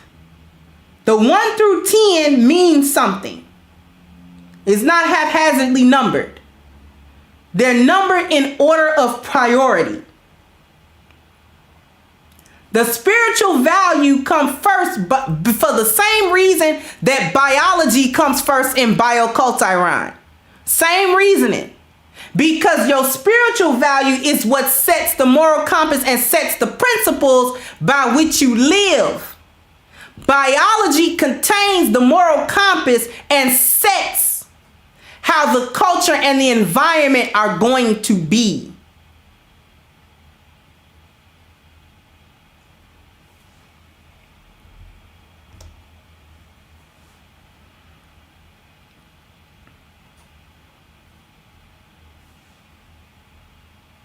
Thank you, Gold Professor.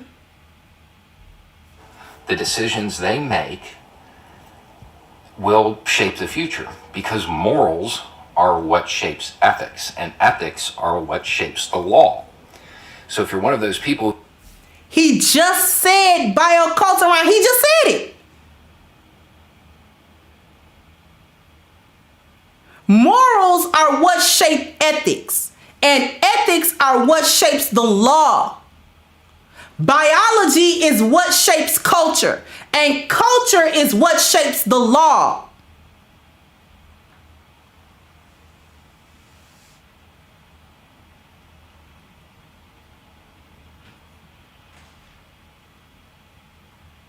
While we want to argue about what culture didn't come from biology, and then turn around and say culture came from the people.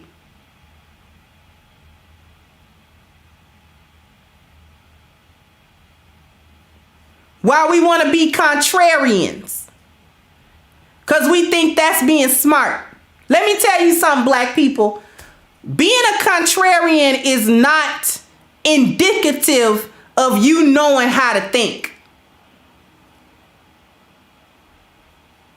Let me repeat that. To all of the black people listening to me. Being a contrarian, just having a little different view, that is not indicative of your ability to know how to think. For critical thinking. That's not indicative of critical thinking. Critical thinking is indicative of critical thinking. So if we're going to be contrary, at least know why we're being contrary and have a comparable or better point.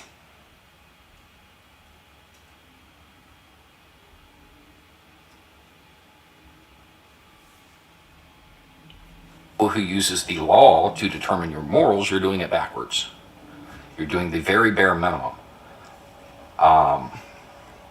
This is why you will find phrases like law and order resonating with conservatives, because conservatives like tradition.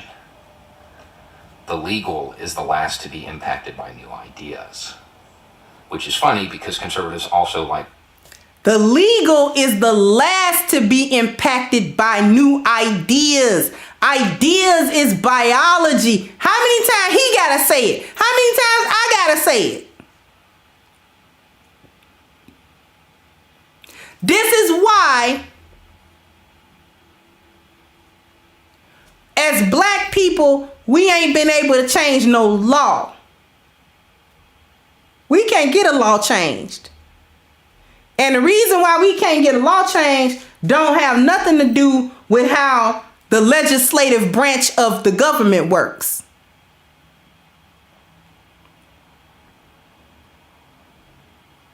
We can't get no law changed because we ain't thought differently about nothing for the last 400 years. Anything that cannot evolve will die. Is it any wonder why our numbers don't increase? Well, they committing abortions. Why are they doing that? Because anything that does not adapt will die. That is the law of nature. That is biology.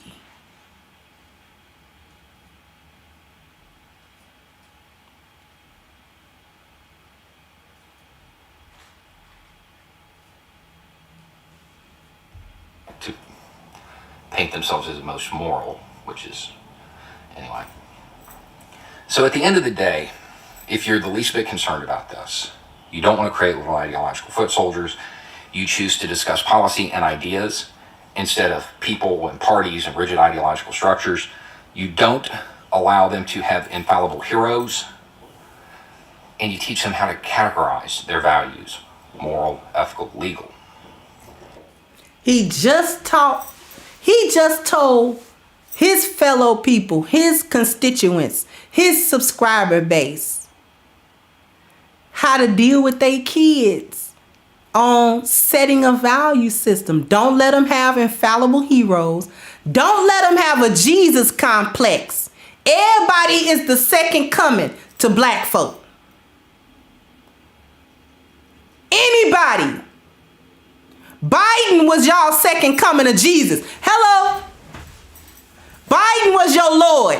Wasn't he your Lord and Savior? He was going to save you from Trump, wasn't he? Because Trump was somehow racist and Biden is somehow not.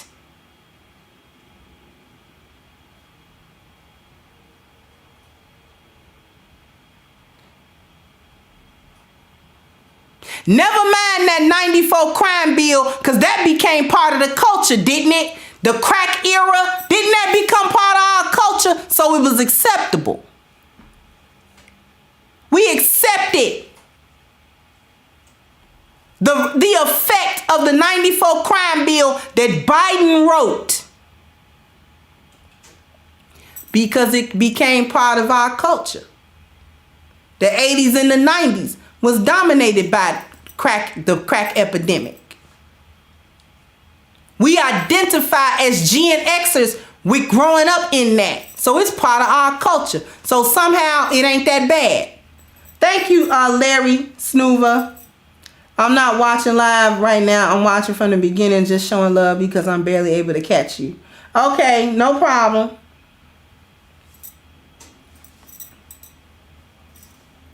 Joe Biden sat there on the Breakfast Club and told all you Negroes that if you don't vote for him, you ain't black. He pulled the culture card because he know that's the card to pull with us, because our culture dictates what we feel is morally correct, not the other way around. That's why he pulled the culture card. That's why they was able to tell you that Kamala Harris was the first black woman. Never mind her stint in California locking up black men willy-nilly. Never you mad about that. She just the first black VP woman, and she the first woman that's vice president in the United States. She the first black woman. But you see, when it was convenient, she's Asian. Yes. Because they knew to pull your culture card. Because you so desperate to have a culture, you will take anything.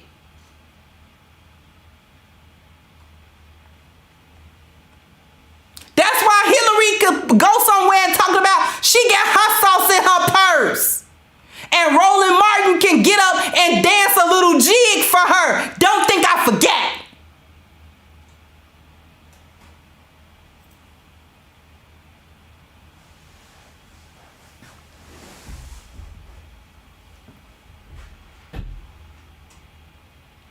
Don't think I forget that, Rolly.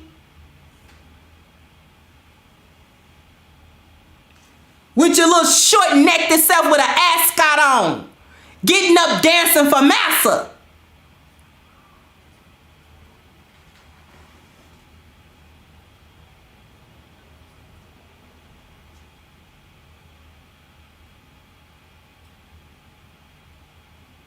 Then you want to sit around and criticize black men. Don't even get me started on him. Thank you, Zion the Don. I hope I'm saying that right.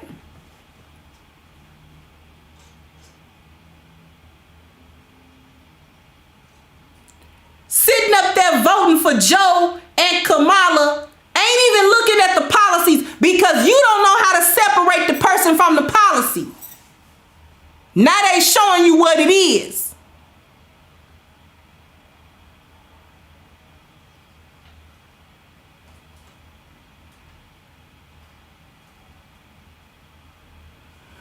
wanted to sit up there and talk about Trump. Then you wanted to talk about Melania. Well, she was a escort, and she was a mail order bride. The nerve of a bunch of concubines trying to rape and criticize another one. The nerve.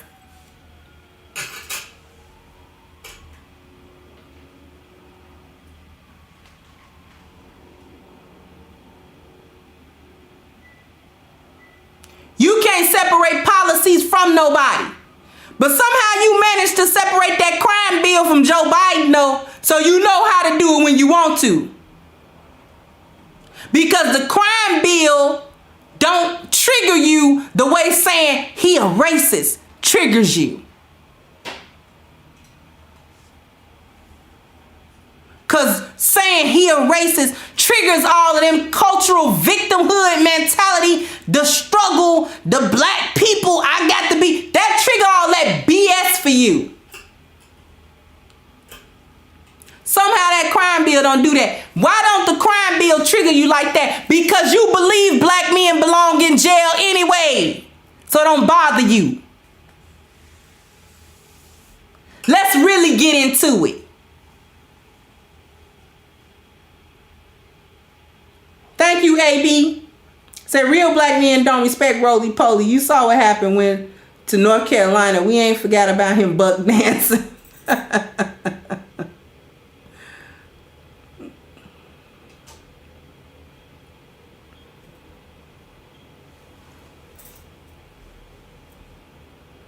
That 94 crime bill didn't bother you because you live in a value system that say black men supposed to be locked up under the jail anyway. So that's why it don't bother you. Kamala Harris's track record as Attorney General in California don't bother you because you live under a value system that say black men need to go to jail anyway.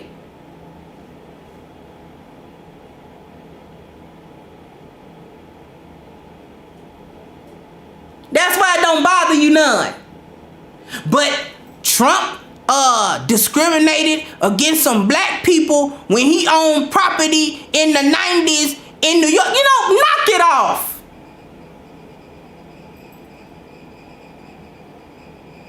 He didn't discriminate because they were black. He discriminated because when a bunch of black people move into an area, what happened to the area?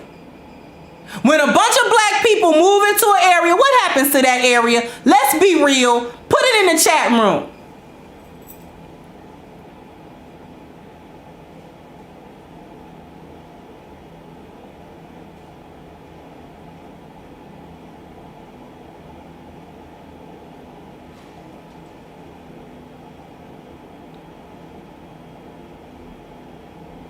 What happens when a bunch of black people move to an area? Property value go down. Thank you, JLJ. Do you know of a super affluent neighborhood that's all black or majority black? Of the super wealthy or the very affluent? Name me a bunch of neighborhoods. I want to see a bunch of high value gated communities that are 90% black or more. You might be able to find one in Atlanta. Maybe. Maybe Buckhead. Maybe.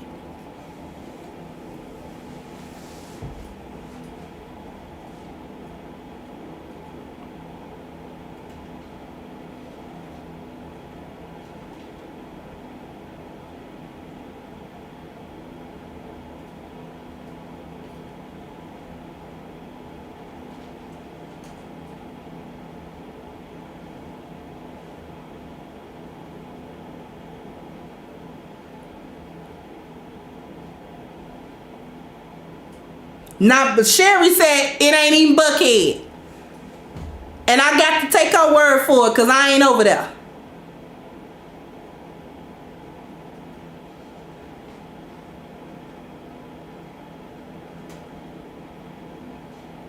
Because I don't know none in Chicago. In the metropolitan Chicago area, nor its surrounding suburbs, can I think for you one high value property area where it is predominantly black? I can't think of one.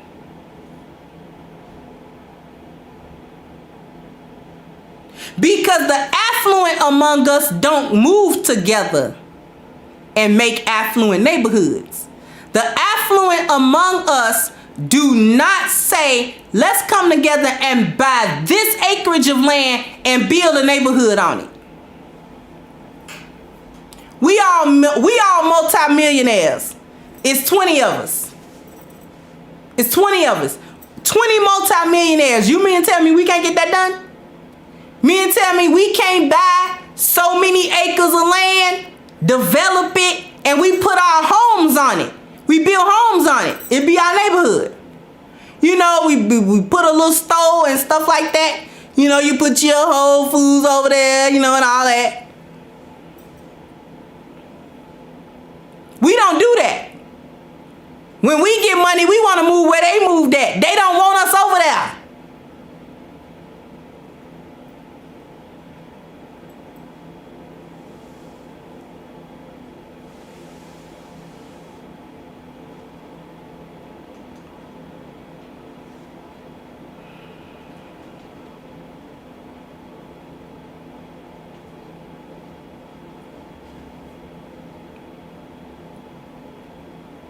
They don't want us over there because if one of us come, then another black person that might be able to fit in that tax bracket will say, oh, it's 2-3 black families over there. Now the area is mixed. The value goes down. Man, Trump discriminated against some black people and when he owned them buildings. Let Bo finish. You do that, they will develop their values on their own. They won't be little ideological foot soldiers. But I would also warn you that it may seem like they're following in your ideological footsteps, because for many people, this, if you're being objective about it, it's going to shape your values and it'll end up being the same values. There's a reason why most people on this channel agree on a lot of stuff. It's because this is how the arguments get made. This is how the sausage is made. Did you just hear what this man just said? May seem like you're building ideological foot soldiers, but you're not. It's just that when you understand this meaning bioculturon, and it's similar, it's gonna give rise to a similar value system. Y'all don't hear it. I know you don't hear it. I know you don't hear it.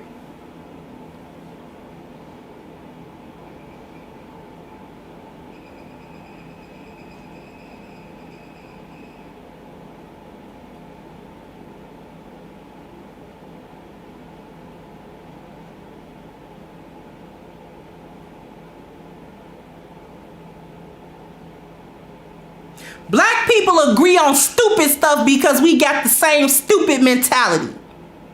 That's why. Not because it's right, but because it's the same.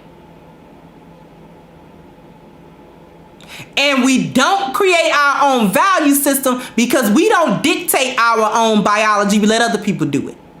So that's why we're in a value system that don't belong to us. Because we don't know how to set one. Because we won't come out of the stupid thinking that gives rise to the stupid culture, that gives rise to the crazy environment, that gives rise to the stupid value system that doesn't value us.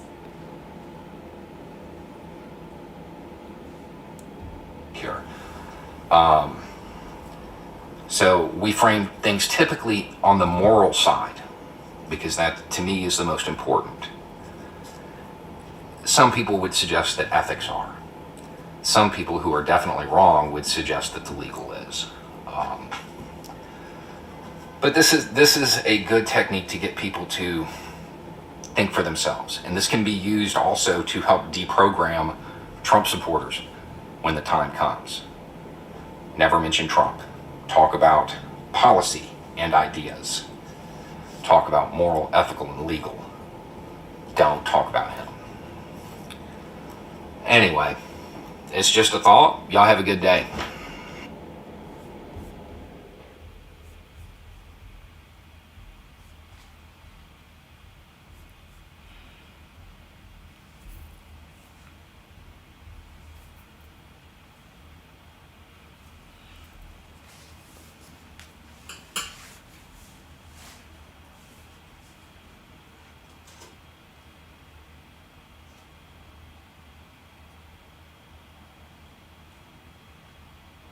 I don't know who gave me this PayPal, but thank you.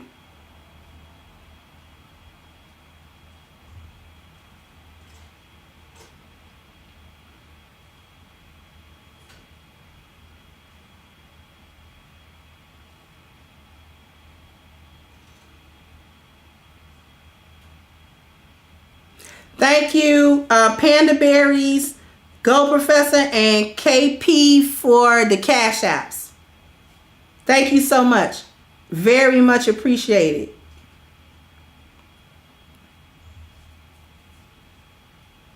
We got folks in this space that think nothing can change unless the environment changes first.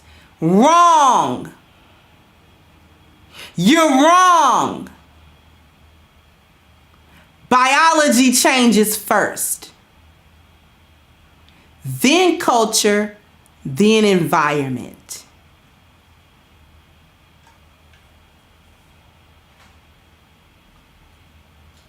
Environment and law isn't going to ever change first before the influence of biology or culture works on it.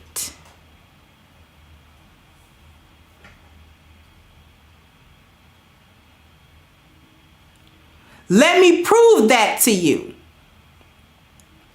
Biology and culture have to have a foothold before laws change, which is environment.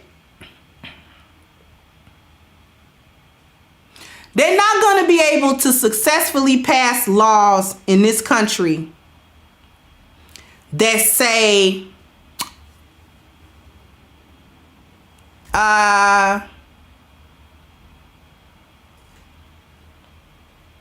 you can shoot anybody that you want to shoot, and it don't have to be self-defense. You just kill them, and we ain't gonna prosecute you. That's law. They can't pass a law like that because culture and biology do not accept that.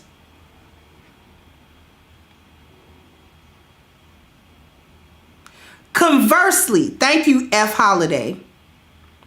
Conversely, we cannot live in a lawless environment. Do you know why we cannot live in a completely lawless, anarchical environment? Do you know why we don't just live in anarchy? Put a 1 in the chat if you want to know why the human being does not just live in anarchy.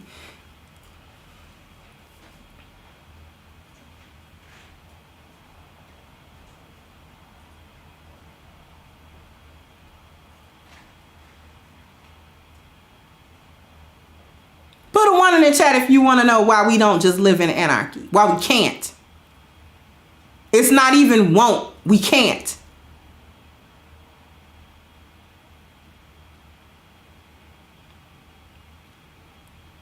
Because anarchy does not support biology.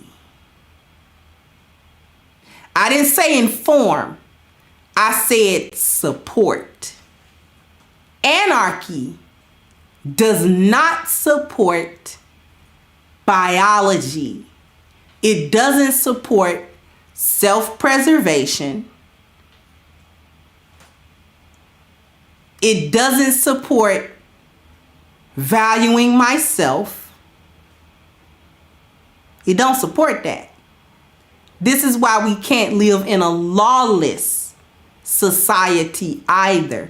This is why the human being has always had some kind of law that governs, because that is dictated by the other two things biology and culture. And we always have biology because we are biological living things. And we're going to shape a culture based around things we believe and what we are. It's a reason why we don't eat out of doggy bowls on the floor. Because eating out of doggy bowls on the floor does not jive with our biology. We're not on all fours. We're bipeds. So everything we do is designed to stand up.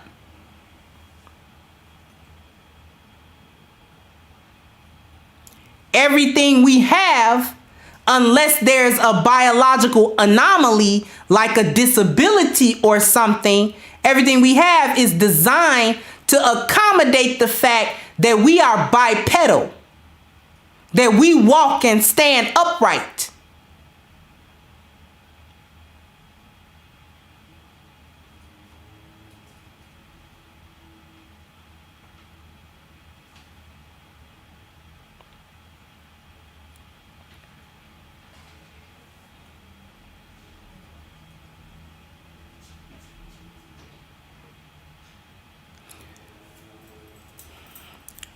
Thank you, Father Sam said the 94 crime bill had to be accepted culturally first. He had to sell the house on black men being a danger to their biology. Exactly. They take their biology seriously. Why do you think they showed up on the steps of Capitol buildings across the nation during C-19 with AKs and no face masks? Why do you think they did that? I'm gonna get off of here in a minute because I've been cooking for about 2.5 hours. But why do you think that they did that?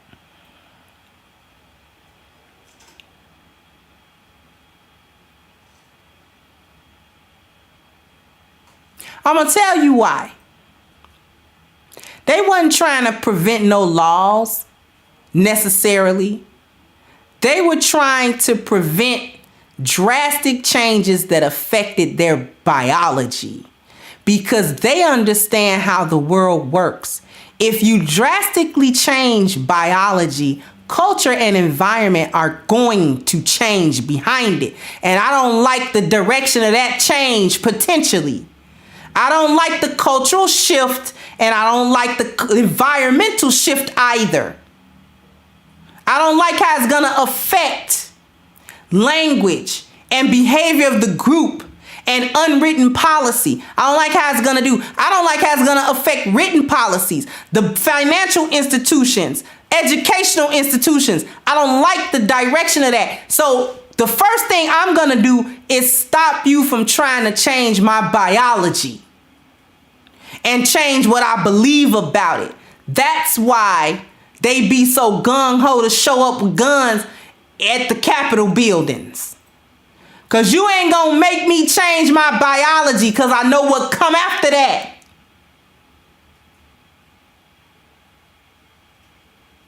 We march because we don't understand that biology come before the environmental change. We think when the environment change, the biology will change to accommodate it. And that doesn't make any sense. They understand how the world works and we don't. And until we do, we're gonna be stuck right where we are. And our children are gonna be stuck. And their children are gonna be stuck. And their children are gonna be stuck. And 100 years from now, you're gonna have to say, man, our culture all messed up. You're gonna have that same stupid argument because you didn't listen about bioculturon when it was being taught to you free of charge. Because I guarantee you, even our professor class don't understand bioculturon, because if they did, they teach you. And if they know about it and didn't teach you, you need to indict them for that. So I don't want to hear nobody talking about, we know about bioculturon. Well, where's your class on it then? If you know about bioculture, where's the class? Where you teaching it? Where's the material at? Show me. Show me you know about bioculture. Because if you know about it and you ain't been teaching it to your people, then I'm charging you up for it. Then you're a traitor.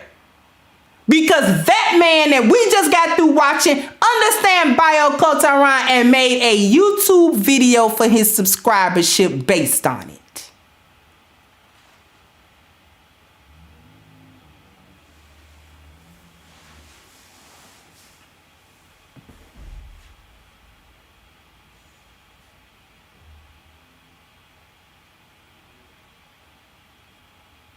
And we sitting around here rehashing old problems about Title IX and Title X.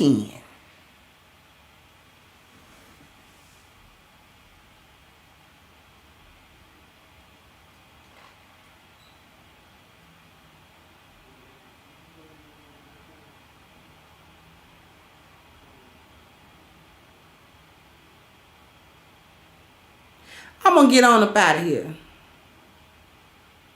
I think I done cooked enough. What y'all think? I think I done cooked enough. That's what I think.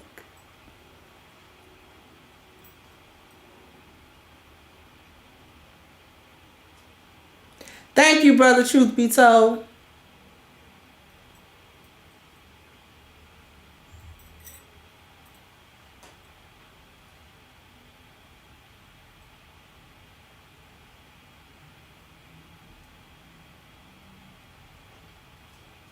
So I'm going to get on out of here. Another solution from the Crimson Cures channel, from the A-Game family. A-Game Nation, stand up. Another physical solution. This one is for the health of men, to help them address their overall health, energy, vitality, their mental focus, their strength, their libido. So if you want to be part of the A-Game family, and ladies, if you want the men in your life to be part of the A-Game family, it's very simple. All you got to do is click down in the description box, click the link for A-Game at agameherbal.com, and get a 10% discount using the code Kendra10. That's Kendra, the number 10, and you can have a box of A-Game on its way. All right. And with that being said, I want to thank everyone for the super chats. I want to thank everyone for the cash apps. I want to thank you for coming in and hanging out with me this Saturday evening. And with that being said, I'm going to wrap this up, and I'll catch you guys on the next one. Bye-bye, Crimsonites. Hey guys, please like, share, and subscribe to the channel and hit the notification bell. And if you've got more to say on the topic, leave a comment down below. Also, don't forget to support our sponsor, who so graciously supports this channel by clicking the description box and the link for A-Game at agameherbal.com. You can go ahead and get a 10% discount off of your next purchase using the code Kendra10. This has been yet another Crimson Cure production, and I'll catch you guys on the next one.